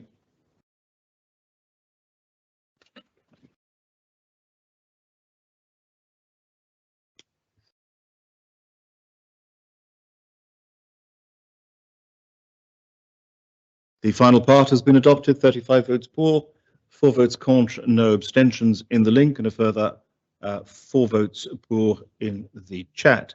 Do you propose the law in third reading, Minister? Yes, please, sir. Is it seconded for third reading? Yes, sir. Does any member wish to speak in third reading?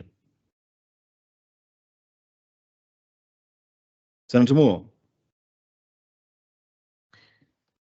Thank you, sir. And the previous debate on the articles, I think, identified perhaps some of the good that can come from scrutiny, but perhaps sometimes the worth of scrutiny is not always fully recognised.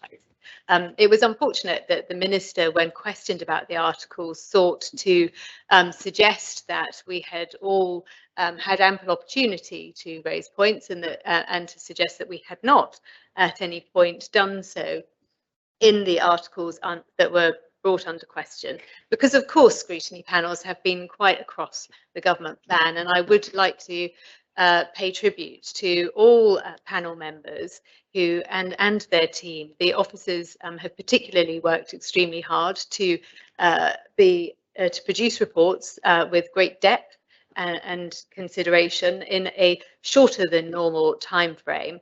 And also we have been slightly hampered, sir, by unfortunate circumstances that some departments have been extremely slow to answer questions about parts of the government plan when they have been asked, which has hampered yet further our attempts to deliver proper and thorough scrutiny. So as Senator Valwa rightly pointed out in the debate on the amendments, the Corporate Services Scrutiny Panel did in fact deal with all of the articles that we were bringing to the Minister's attention in that debate, and the matter is unfortunate. But we will continue to do our very best. I appreciate members have had an awful lot of reading to do to be across this debate and to prepare for it. And so perhaps we can learn from some of our own recommendations, which one of those was for the government to produce a summary paper of their own government plan, and perhaps at scrutiny we should in future consider a summary document of all of those. We have tried that with the government plan review panel, which has worked, I think, extremely well. But if I could remind members sometimes, if nothing else, if they can read the findings and recommendations of each report, it would be extremely helpful and might assist them in their consideration of the finer points of each and every debate. Thank you, sir. Thank you very much, Senator. Deputy Young. Thank you, sir. The legislation we've just been through the first two readings is headed 22 budget. And yet, actually, I think as we've just discussed in going through the articles, they go much further than that. They include a lot of new technical matters, personal income tax residency being a very significant one for anybody who's lived or spent any period or split a period outside the island. Or there are a lot of complications potentially about tax residency at the moment. Our income tax laws on very much the old-fashioned light touch approach, where the director, what used to be called the control of income tax, under the new regime, I think it's the can't remember the title, apologies, has a code, a voluntary power to do that. They have discretion to do that. I'm hoping, I think we'll get to my question, and also the tax relief on businesses that other members have raised, and a lot of ITIS, a lot of changes to the rules on ITIS determination. All of this is very technical, a lot of new technical stuff embodied now in the law, in the bureaucracy. And I notice it says under financial and manpower implications. The financial and manpower implications associated with this law are identified within the draft budget proposal in the government plan. I'd like the Minister to be explicit, please, in a reply to third reading, that these aren't going to lead to further growth in the resources required in the revenue department or the income tax department, as those of us with more traditional view of things call it. Because I think, certainly I think anecdotally, everybody knows that department is under extreme pressure. And I certainly would like to know the impact of imposing yet another swathe of new technical requirements within the law, sir. Thank you. Very much, Deputy. Chief Minister. Yes, sir. It's just actually to record my thanks to the Treasury Minister, to her Assistant Ministers, and to all of the Council Ministers, the Treasury team, all other assistant ministers as well, but and all, in particular, all the officers who on the executive side who have helped bring the plan together, and have also helped in liaising with scrutiny in getting the responses to scrutiny in as swift a fashion as they could, particularly, hopefully, in as detailed a fashion as was requested. Particularly, though, sir, can I extend my thanks to members of the Assembly for their support thus far on the government plan and the associated legislation. Thank you, sir. Much. Does any other member wish to speak in third reading? No other member wishes to speak in third reading? Then I close the debate and call upon the Minister to respond.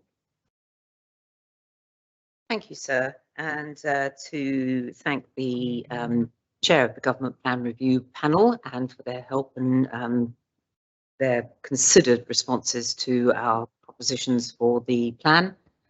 Also to Deputy Young, and thanks to the Chief Minister for, I reiterate his thanks to the Treasury team, especially, who have spent so many long days, nights and weekends putting together this government plan. So a huge thank you to everybody involved, and thanks to States members for seeing it through. Thank you, sir. I propose it in the third reading. Very much, Minister. I'll ask Greffy to place a vote into the link. I open the voting and ask members to vote.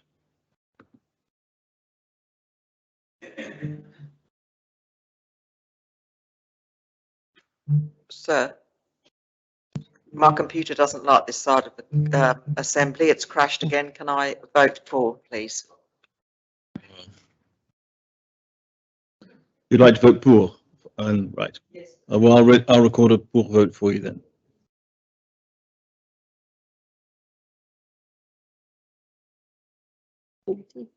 Members have had the opportunity of casting their votes.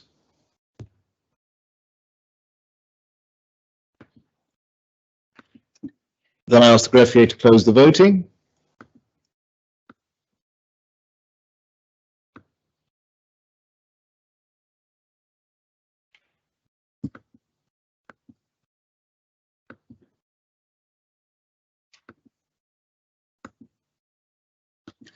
And the law has been adopted in third reading, 34 votes pour, 6 votes contre, no abstentions in the link, and a further 5 votes pour in the chat.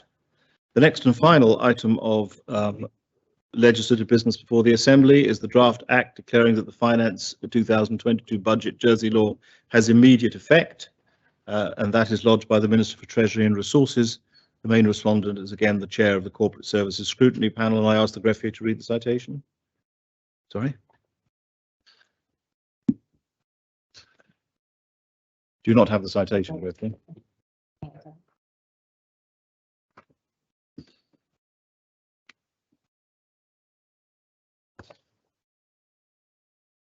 Draft Act declaring that the Finance 2022 Budget Jersey Law 2000 has immediate effect. The states make this act under Article 12 of the Public Finances Jersey Law 2019. Minister. Sir, I propose the Act of Para 12. Is the proposition seconded? It is, sir. Does any member wish to speak on the proposition? No member wishes to speak. Then I close the debate and ask the greffier to place a vote in the link.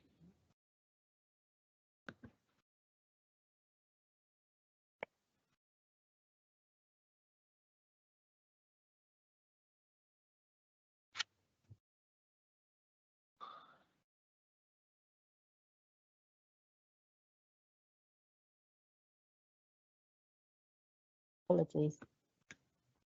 Any moment now. I haven't actually opened the voting yet for those who are wanting to record votes. Which is lucky. So I shall be asking members to indicate after I've opened the voting how they're voting. Sorry, sir. That's quite all right. You aren't alone.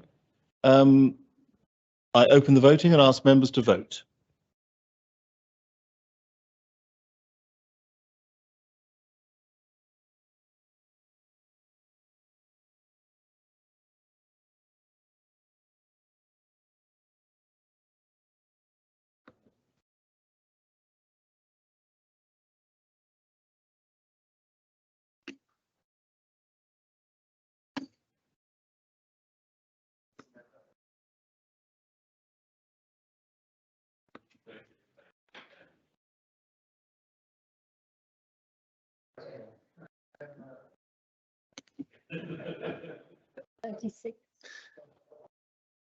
If members have had the opportunity of casting their votes,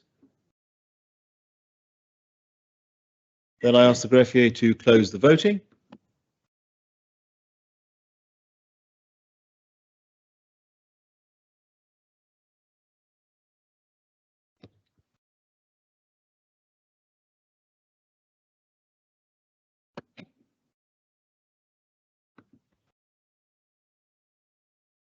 The Act opératoire has been adopted, 33 votes pour, no votes contre, no abstention.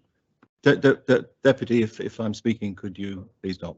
The Act opératoire has been adopted, 33 votes pour, 4 votes contre, no abstention in the link, and a further 7 votes pour in the chat. Very well, that concludes the legislative matters before the Assembly. As I indicated at the beginning, I have allowed an urgent oral question to be asked of the Chief Minister by Senator Moore. Had this question been lodged within the ordinary oral question period, it would have had about 10 minutes allocated to it. I propose, in the light of the nature of the subject, to allow 15 minutes of supplemental questions in the particular circumstances, and I invite the Senator to ask her question. Thank you, sir, and thank you for allowing the question. Please, could the Chief Minister explain the rationale and scientific advice for imposing new rules in relation to the Omicron variant? Chief Minister. Yes, thank you, sir. In common law jurisdictions, the Omicron isolation policy is designed to contribute to slowing the spread of the variant. It is intended as an early initial intervention to help give time for the crucial third dose to be delivered. If the UK's rate were to be replicated in Jersey, we would reach an infection peak much higher than experienced last winter. And I'm talking about a timescale of January and February here. The latest published vaccination statistics suggest that less than half of islanders have received the third dose so far, and we've been very clearly advised by STAC that enabling protection by vaccination should be our top priority. Currently, we have only 25 direct contacts in self-isolation, many of whom are required to isolate for less than 10 days, given the period begins at the point of their contact with a positive case. The situation continues to evolve, and members will have seen we've revised the position today based on medical advice in relation to the 2 hours of exercise. It was always our intention to step down the isolation requirement when it is clear it serves less purpose in slowing the spread and more harm by virtue of island workforce resilience and personal well-being. I've also instructed STAC to review the overarching policy on Omicron direct contacts on Monday the 20th of December, and further updates will be provided next week. It is right that the expertise and evidence is brought to bear on the subject, and ministers are advised accordingly. Thank you, sir. Supplemental, Senator? Thank you, sir. So the Chief Minister is now almost 2 years into the ever-changing pandemic experience, and should be well aware of the various reactions of the public to public health indications, and so therefore I would ask him to describe to us the thought process that has led to these particular rules that were introduced yesterday afternoon, in consideration that Christmas is a week away tomorrow, and people will make decisions about the threat of isolation, and that therefore has a bearing upon the livelihoods of others. Very well. If I can just clarify, when the Senator refers to these particular rules, which rules is she referring to? To clarify that, but really we must keep this as succinct as we can. Other members wish to ask questions. So we're referring to the notice that was shared yesterday afternoon. You should be quite aware of them, the isolation. Well, so the reason I say that is because if it was in relation, for example, to the policy around direct contacts, that was actually published on the 30th of November, sir. And I just make the point, sir, that it's 3 weeks today since the Omicron variant was identified as a variant of concern. And therefore, on this particular area, sir, we still continue to respond accordingly. The scientific advice continues to emerge on a quite swift basis. And that is why, sir, we have been putting messages out for a long time about the mask wearing, the LFTs and the vaccinations. And I will just say, sir, as I said, it continues to evolve. CAM will continue to meet regularly. We are meeting again on Tuesday, sir. STAC are meeting again on Monday. There will be more variants that come down the line in dealing with the pandemic, and we therefore need to respond in a calm and controlled manner and not to go for knee-jerk reactions. Well, Lee of St Martin. Thank you, sir.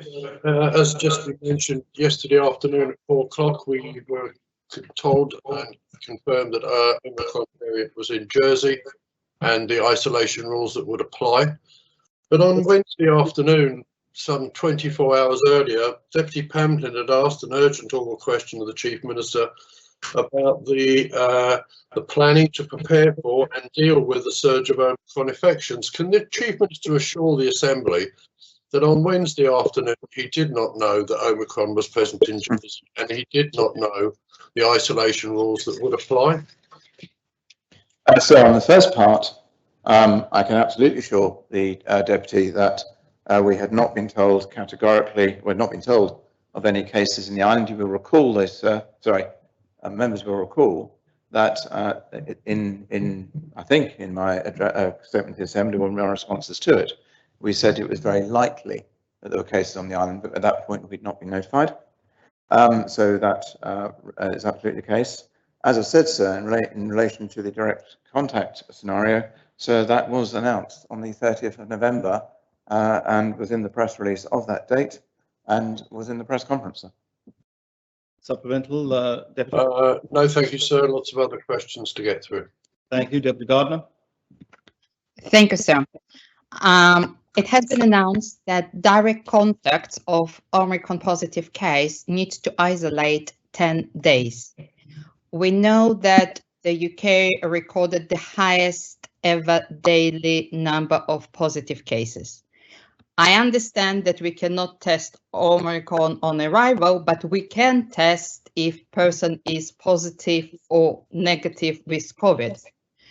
Would Chief Minister explain why we are not testing on the border and creating direct contacts, which will put huge amount of population in possible isolation during the festive time? So, firstly, just to be clear, there is still testing happening at the border, but it's in particular under the present regime, which is the, in essence, people who are not fully vaccinated under the previous category of, not under the previous definition. And as I said to members in the Assembly when I made my statement, is firstly, in anything to do with travel, we have learned our lesson, I would hope, over the last 2 years about making sure we give sufficient advance notice. Otherwise, it does cause significant problems and therefore creates angst in a whole range of other areas. And secondly, sir, as I've said on a number of occasions, and I have gone back to officers and verified it again, the technical changes that are required to amend the systems to allow an orderly testing regime at the airports there will take a few days longer than we had hoped, and that is why we're bringing them in on the 4th of January, sir. I think that answers the Deputy's question. Supplementary question, Deputy Gardner? It's clear from the UK statistics that Omicron going through double vaccination. Double vaccination does not protect from COVID. Our testing regime at the airport currently, as students and other people coming to the island, will not detect it, will create direct contacts. Why we cannot bring it earlier than 4th of January? I think I've just explained that, sir. That's it is quite just logistics, sir. Very well. Can I just remind members that their questions should be as succinct as possible in order that we get to as many as possible. Deputy Ward. Thank you, sir. Can I ask the Chief Minister, can you confirm that 1 in 10 positive cases may be sequenced for the Omicron strain? And if that is the case, is there not an increased risk given its increased transmissibility of transmission through the population if we're only catching 1 in 10? Thank you, sir. So there's two things. The sequencing is on a sample basis. I don't have the ratio. We were seeking to increase it, increase the speed. And I did say I think I was going to come back to members on that. I've not had a chance in the last 2 days with the government plan, but I have asked officers to make sure I respond to all the various questions that were asked if I said I'd come back to members. And secondly, sir, don't forget to be captured, as it were, under the Omicron sequencing, those individuals will have tested positive anyway for COVID. And so they will therefore be isolating.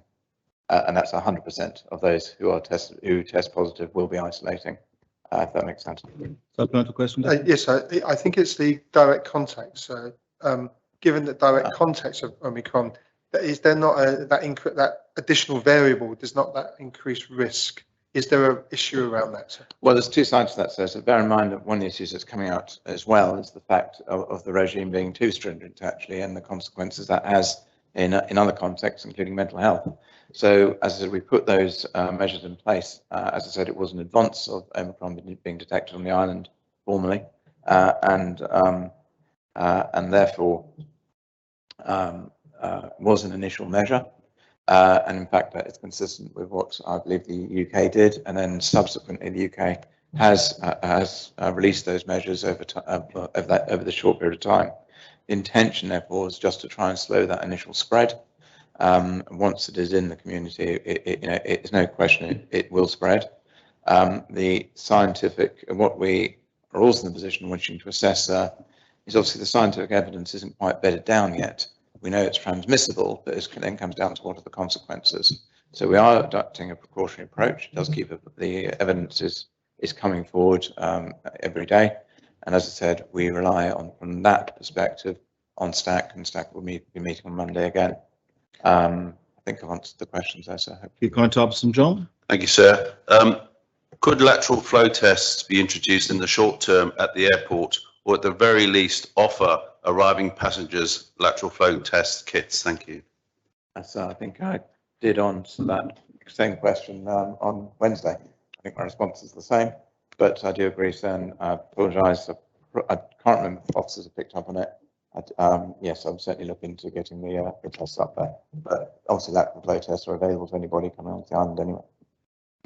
I welcome the removal of the 2 hours exercise that's now been reintroduced. Can you confirm who actually authorised the introduction of no exercise? Thank you. I have to say, not immediately. I've had to go back and verify, but I will come back to the comment on that. Well, I have questions from Deputy Pamplin, Deputy Higgins, and a final supplementary, Senator Moore. I won't be able to take any further questions. Deputy Pamplin. Thank you, sir. I'd like to thank the Chief Minister and those who responded to my emails overnight about the communication of the updates. Will you ensure going forward that any sensitive communication like that is either vetoed by one or more minister, and also, if possible, shared with states members before it's publicised? Because there were certain elements that I hope my contribution was helpful that caused certain alarm in the public. Thank you, sir. Yes, ordinarily they are definitely circulated to relevant ministers, and ordinarily, sir, in fact, I would hope they were actually, they were circulated or should have been circulated to members in advance. We do try and do that, sir, and that's the general protocol. But I do thank the Deputy for his helpful suggestions. And as a follow-up, will the Chief Minister, as soon as that stack meeting is concluded, that information will be passed to us, and a much sooner process that we can help and assist and scrutinise as possible, especially where it comes to the public's point of view for reassurance that we can move swifter if need be. Thank you. So it'll be, I suggest, after CAM on Tuesday, and certainly, so what I would be expecting, as I think all members would expect it, is that we will be offering, I'm sure, an update to all members remotely, obviously before Christmas Eve. We'll work out the timing on that, sir, according to what the output from stack is. Deputy Higgins. Yes, thank you, sir. It's possible Chief Minister may have answered this. I got distracted earlier. I asked in the previous one whether we could acquire our own sequencing machine. Guernsey have one, and if necessary, the technician to be able to analyse the data. Has the Chief Minister had the opportunity to go back and speak to the appropriate people?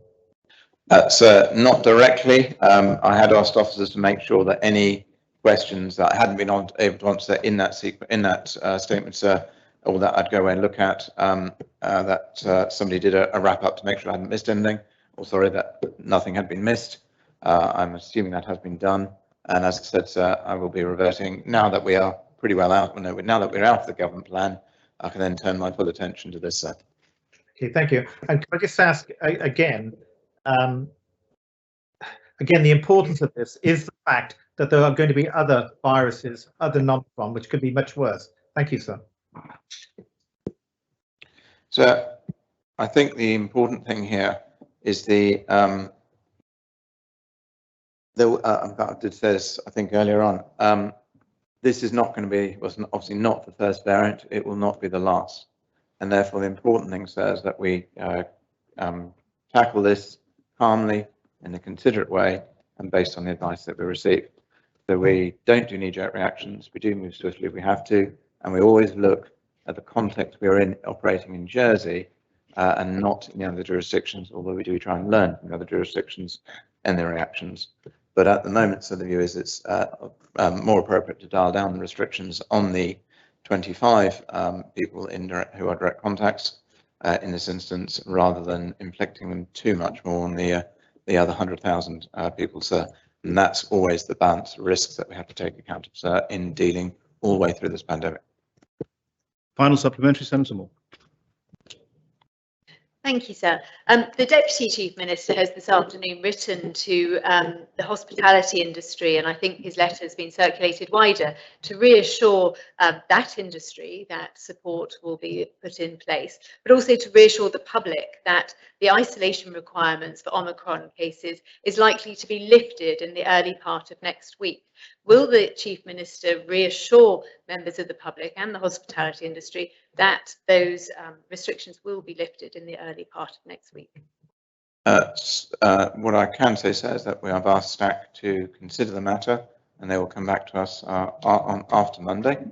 What I can assure the public is that we will keep this very much actively under review.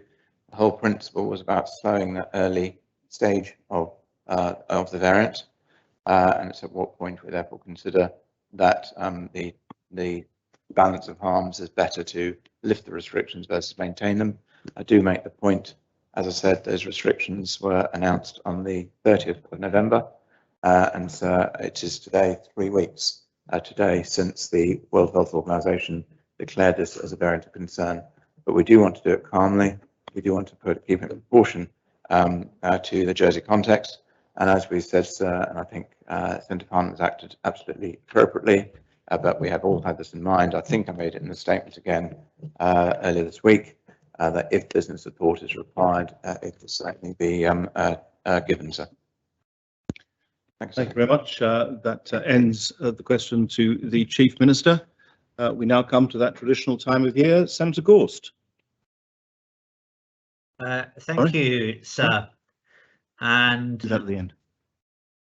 Thank you, sir. And normally we are joyous at Christmas, but I want to start on a not quite so joyful note. It won't have escaped your notice, sir, and it certainly hasn't escaped the notice of those of us on the senatorial benches that this is the final Christmas message from the senatorial benches. And that brings with it for me, sir, a certain element of sadness this Christmas. I believe that the office of senator has served this community well. We know, sir, that it was introduced as part of the democratic reforms in 1948. That means by the time it is demolished, removed from our parliamentary system, it will have served islanders for 74 years. It was the intention back then in 1948 that senators would provide some of the continuity and stability in this assembly that had previously been provided by jurats. There were, of course, at that point 12 in 1948. They became 10 in 2011 and sadly 8 in 2014. And will be no more after the election in 2022. Interestingly, sir, of course, in 48, all of the senators were elected at the same time. The top 4 candidates were elected for 9 years, the next 4 candidates were elected for 6 years, and the remaining 4 candidates were elected for 3 years, and that changed over the years. Every Chief Minister of Jersey has been a senator, as has every president of the Policy and Resources Committee before that. The office has been at the heart of Jersey's political leadership in the post-war period. There are greats, and I can't go into all of them, sir. Senator Lefevre introducing social security. Senator Lamarcor, the founding father of the modern education system here. Senator Cyril Lamarcor gave political leadership for establishing financial services. Senator Ralph Vibert, of course, led the negotiations into the common market. But there have been many others, both male and female, who have left an indelible mark on this community. And so, sir, on behalf of all of those senators, previous and present, we give to the Assembly our Christmas greetings. Because Christmas, sir, is about hope. It is about peace on earth and goodwill to all. The Christmas story, sir, tells us that Mary and Joseph because of the census, had to journey to Bethlehem, and that they did so on a donkey. We can be in no doubt, sir, knowing that journey, how tired and weary they would have been when they reached Bethlehem and found there was no room for them.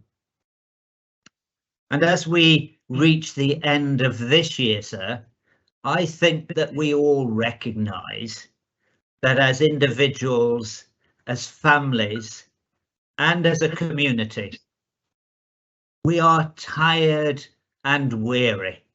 We are tired and weary of the effects of 2 years of the pandemic. And yet, as we are tired and weary and ready for it to be over, another variant rears its ugly head. And we must gird our loins, and we must prepare ourselves for another onslaught. And so we rightly should ask ourselves, sir, how can we spread goodwill this Christmas? And the answer, sir, is a simple one. We can have our third vaccination jab. We can do our lateral flow tests before we meet our family and our friends. But most importantly, we can take care of each other. We can take care of our family. We can take care of our friends. We can take care of our neighbours. And we can be thankful for all that they bring to our lives. So the senators are thankful to all of those across our community who've worked together to keep the island open and operating during 2021. Whether that's islanders that work in retail, whether that's islanders that have worked in schools, in our health service, our officials across government. Every islander has played their part, from those who are paid to do so to those who carry on that great tradition of this community of volunteering. It is not government that's kept this island hopeful and working through this pandemic. Of course, we've played our part, but it's been the coming together of each and every individual islander. And we are grateful to them, and they have our heartfelt thanks.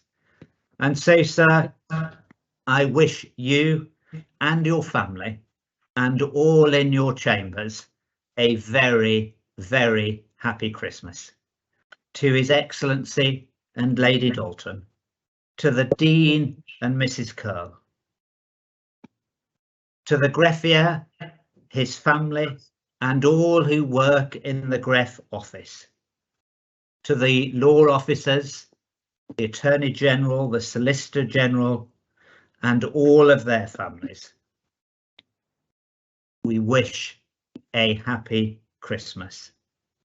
And to our colleagues in this assembly, present and remote, we wish the Conitard and the deputies a happy and joy-filled Christmas and a new year filled with peace and hope. Thank you, sir. Thank you very much, sir. Conitard for St Lawrence. Thank you, sir.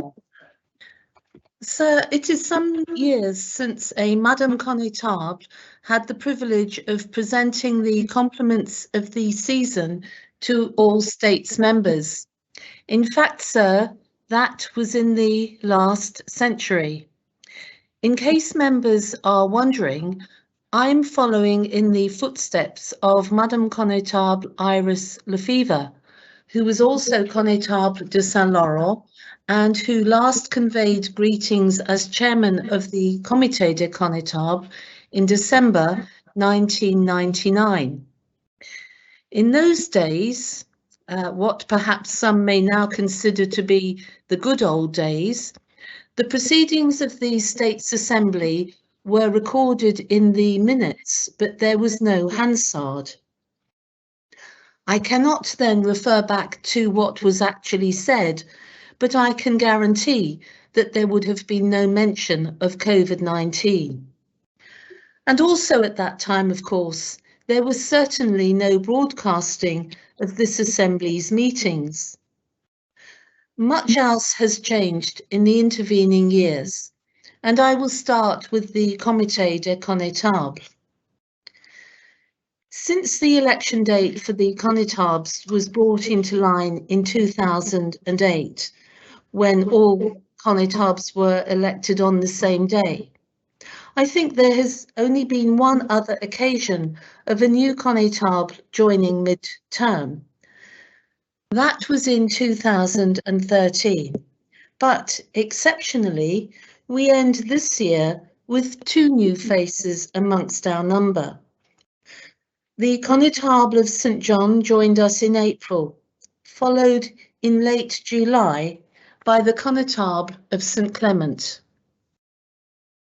Sadly, our dear colleague Len Norman passed away in June, and the bailiff paid tribute to him at the time, saying, "He was honoured to be Connétable of Guard's Own Parish, as he called it, and was heavily involved in all aspects of parish life, and considered the parish staff to be members of his extended family. He served his island tirelessly for almost 38 years, and was one of the few members to have occupied each of the 3 States members' benches, although he was perhaps most proud of being Connétable, as his father had been Constable of St. Saviour before him. He has been described by a number of those expressing tributes as a true statesman. Sir, I know of no one who has disagreed with those sentiments. Notwithstanding that Len had served already as both senator and deputy, and therefore had a vast amount of political experience, the role of Connétable is, as we know, politically similar, yet uniquely different to the other elected roles within this Parliament. He and I were both elected as Connétable of our respective parishes in December 2008, and it was personally reassuring for me to be able to call upon his state's experience and ask for his advice whenever I felt the need. Advice that was given, sir, without hesitation. Conversely, it was satisfying for me when Len picked the phone up to run something past me and to get my thoughts on it. We shared our ideas on how to be a Connétable, learning the role at the same time. And I know I'm not the only one to miss the late Connétable Len Norman. Sir, as we have just heard from Senator Gorst, it has also been another challenging year for the island as a whole. COVID-19 continued from 2020, and we started 2021 in a second lockdown. Many continue to struggle and suffer through the pandemic, and our hearts go out to each and everyone who has been impacted, particularly by way of bereavement, but also by the impact of COVID on our normal lives, on our family, friends, leisure, work, or business. Despite the rollout of vaccinations in the spring of this year, we continue to be vigilant. Our local communities have continued to show their immense value in supporting the vulnerable in our parishes. People across the island, in government and businesses, in the voluntary and within charitable organisations, have continued to work together to support those in need. They have kept in touch with those living alone, helping with delivering groceries and medicines, assisted, as we in the parishes know, by many good and caring neighbours. I must particularly pay tribute to all those in the Honorary Police who, as part of the emergency services, have also played their part during the pandemic. We, as a committee, have recorded our appreciation of their outstanding work throughout the parishes during this exceptional time, and it is a pleasure for me to now acknowledge this publicly on behalf of the committee. We were delighted that His Excellency was recently able to present medals for long service and good conduct to a number of honorary police officers from across the island. Sir, this time last year, we had hoped that life would return to normality in 2021. Clearly, that has not been the case, but we hope, as Senator Gorse has said, that as we move into the new year and our successful vaccination programme continues to be taken up by the public, that we will avoid the worst of the predicted new wave of COVID cases, and we will see signs of improvement as we look ahead to 2022. Celebrations of the 75th and 76th anniversaries of the liberation were curtailed, but we hope that the 77th will be different on May the 9th next year. We will also be marking Her Majesty's Platinum Jubilee and the visit to the island of the 2022 Commonwealth Games baton in June, shortly before the island elections, which, as we know, will be only for connétables and deputies, as the office of senator has now been abolished. 2022 will be a busy year for the parishes, and I must pay tribute to all parish staff who continue to work quietly and efficiently to deliver parochial services. Parish halls have maintained services throughout the pandemic, including in person, and we have looked for ways to support and indeed to enhance the services we provide. This has included online arrangements for parish meetings, and we have recently improved our parish websites, which now provide an accessibility menu and options to translate the English into Portuguese and Polish. As a committee, we continue to review best practice, and this year we have agreed and introduced a standards in parish service to guide all elected officers, as well as the comments, compliments and complaints process for adoption by all parishes. In conclusion, sir, as Madam Chairman of the Comité des Connétables, it gives me great pleasure to extend Christmas greetings from all the connétables. Those greetings go, sir, to His Excellency the Lieutenant Governor and Lady Dalton, to you, sir, the Deputy Bailiff, the Attorney General and Solicitor General, and to your respective families, to the Dean and Mrs. Curl and all church and faith leaders, to the greffier, his team and their families, to the ushers and to Jan and their families. Best wishes, sir, to the deputies and their families, and on behalf of the committee, I send for the last time ever best wishes for Christmas to our colleagues on the senatorial benches. As a body, they have been entitled to sit on those illustrious benches since only 1948, or as Senator Gorst has just reminded us, for only 74 years. Not as long as the deputies on theirs, nor indeed as long as the Connétabs on ours. But, sir, they are going, and this time next year, those benches will be vacant. They will be missed by some of their estate's colleagues, as well as by the many islanders who have expressed their regret at the loss of the island-wide mandate.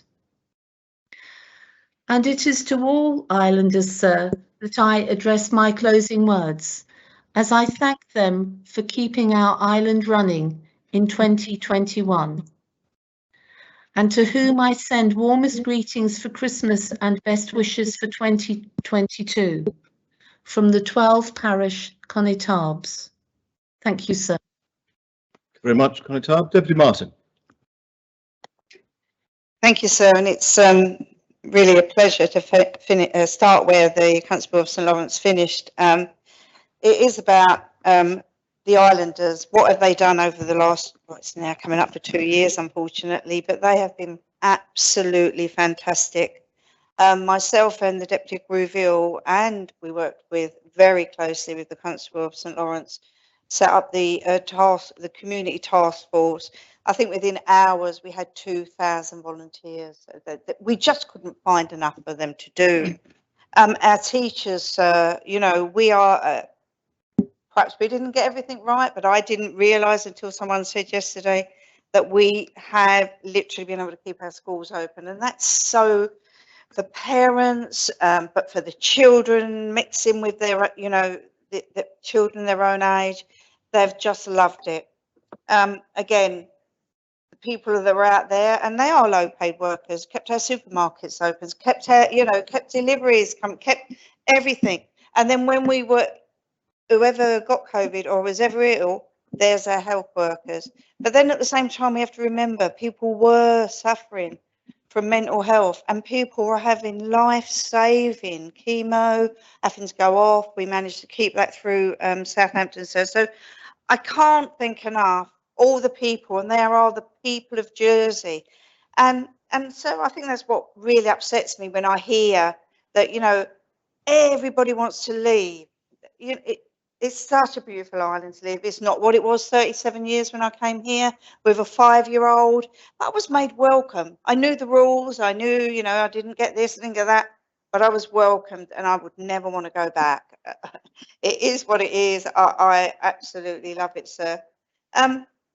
Senator Gorst was always right, also right. Things are changing and we're going to see the end of the senatorial benches.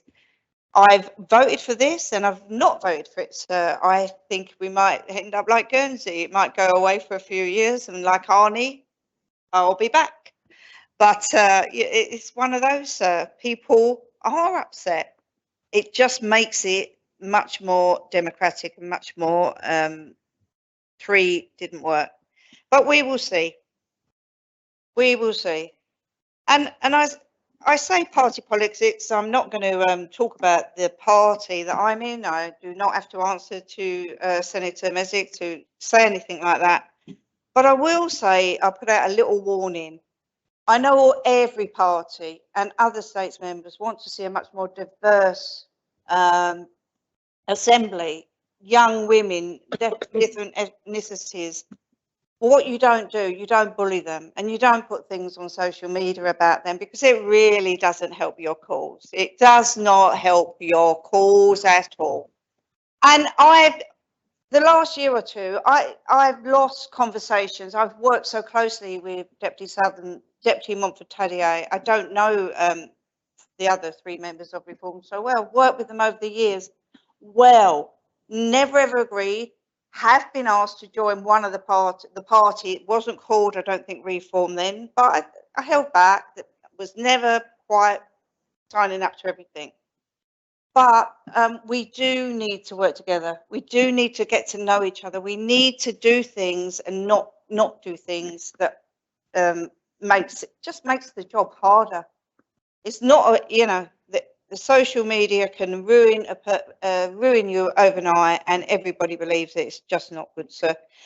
On that note, terrible note, I will just say from all the deputies, benches, that we do wish His Excellency and Mrs. Dalton a fantastic Christmas, sir, along with you and the Deputy Bailiff, the Greffier of the States, the Deputy Greffier, and all the Assistant Greffiers, the Dean, the Attorney General and the Solicitor General and the Vice Counts.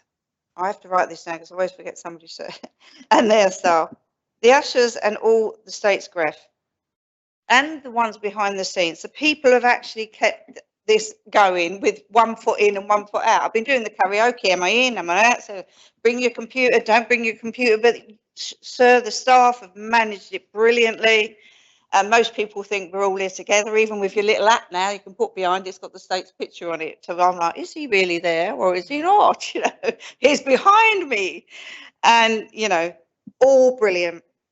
And I can't not finish without saying, this year we lost one of our best deputies. I worked with him very well. He sat behind me, Deputy de Hamel. He was a fantastic deputy.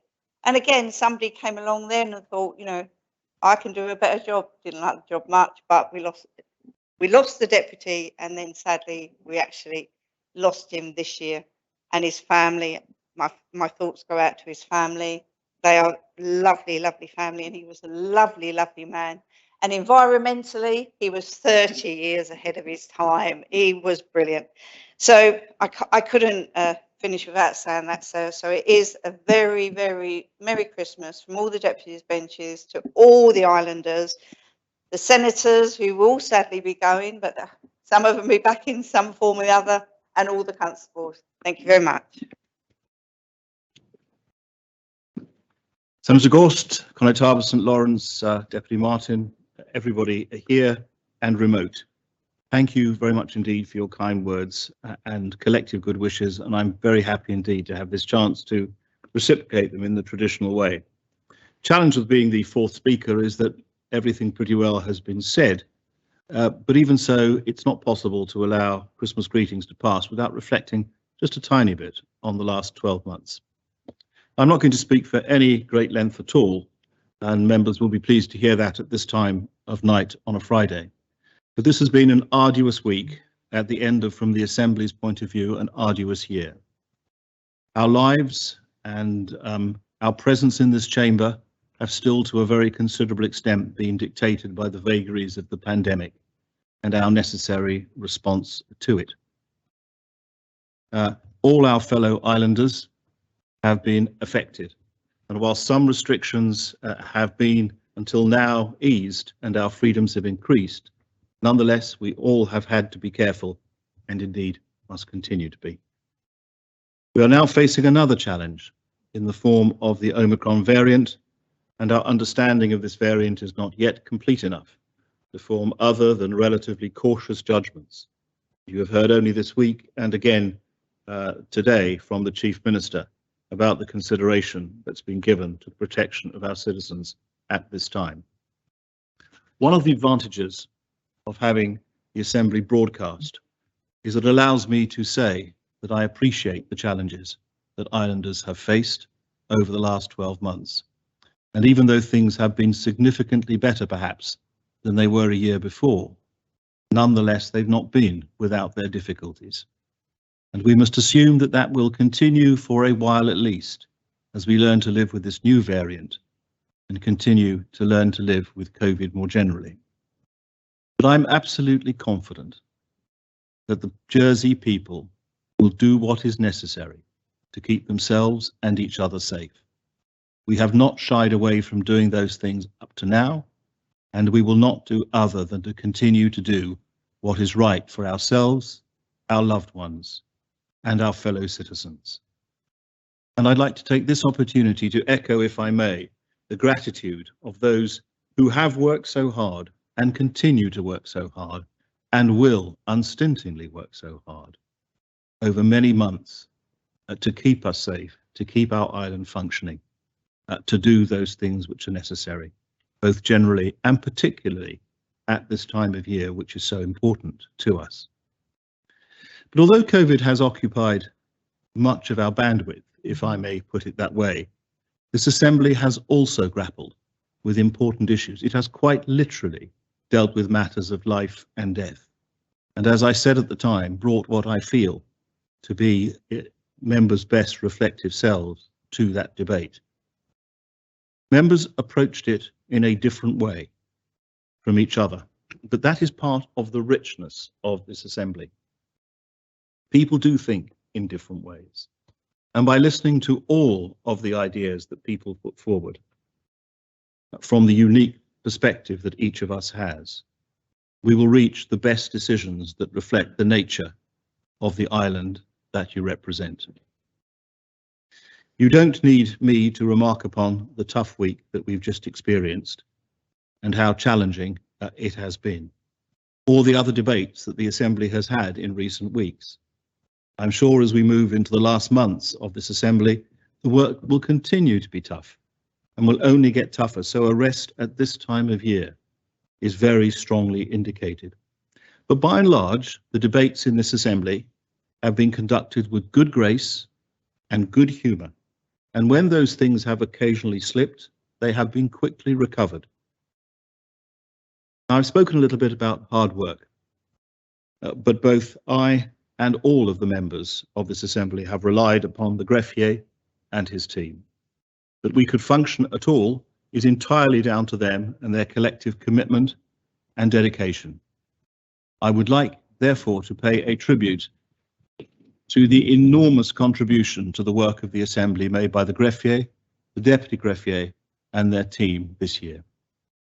I am particularly aware of their contribution because I am grateful for the level of support and guidance that I have received in the day-to-day functioning of my office. Of course, one of the ways in which the Gref has helped us is in the use of technology, and it is without doubt the case that members have become more and more skilled in the use of the computer, and there are many fewer occasions than when we started off of members forgetting to turn off their microphones when talking to third parties, or turning on their camera in inopportune, if not memorable, occasions. There may have been some slippage in observing the appropriate rules of debate. Interventions should be made through the chair, for example, and members should be addressed by their correct title. But as we come to the end of the year and there is a chance for New Year resolutions, I am conscious that members will, as one of their New Year resolutions, resolve to brush up on standing orders and how the rules of the debate should really proceed. And I say that with the enormous optimism that in some time fairly soon, we will all be back here together, and members may be absolutely certain that the rules of debate will in those circumstances be rigorously enforced. The statistics that it's traditional to mention at this time is the amount raised for the Christmas charity appeal. Well, the fines levied this year, I'm afraid, amounted to £70 until a recent contribution by Senator Moore took the princely total to £80. And that is a significant reduction on previous years, but obviously because we have all become tolerant of the extraneous noises as members cope with being online. But I think members should feel a sense of real pride that they have been able, in the course of the last 12 months, to operate within a fully functioning Assembly, doing all of the things that legislators do, making propositions, bringing amendments, holding government to account, and accounting, if you're government, for the portfolios that you hold. All of those things have been achieved in challenging and difficult circumstances. And as I say, I believe that the Assembly is entitled to feel proud of its achievements over the last 12 months. But in any event, it's time now to pause for a while and for everyone to take a very well-earned rest. And no matter what Christmas may mean to you, I would like very much for myself, for the Deputy Bailiff, and on behalf of His Excellency, the Crown officers and the Dean, the Greffier, the Viscount, the Chief Usher, and all members of their respective teams to thank you all for your kindness and support over this last year, and to wish you and your respective families a peaceful and happy Christmas break. Stay safe, and thank you.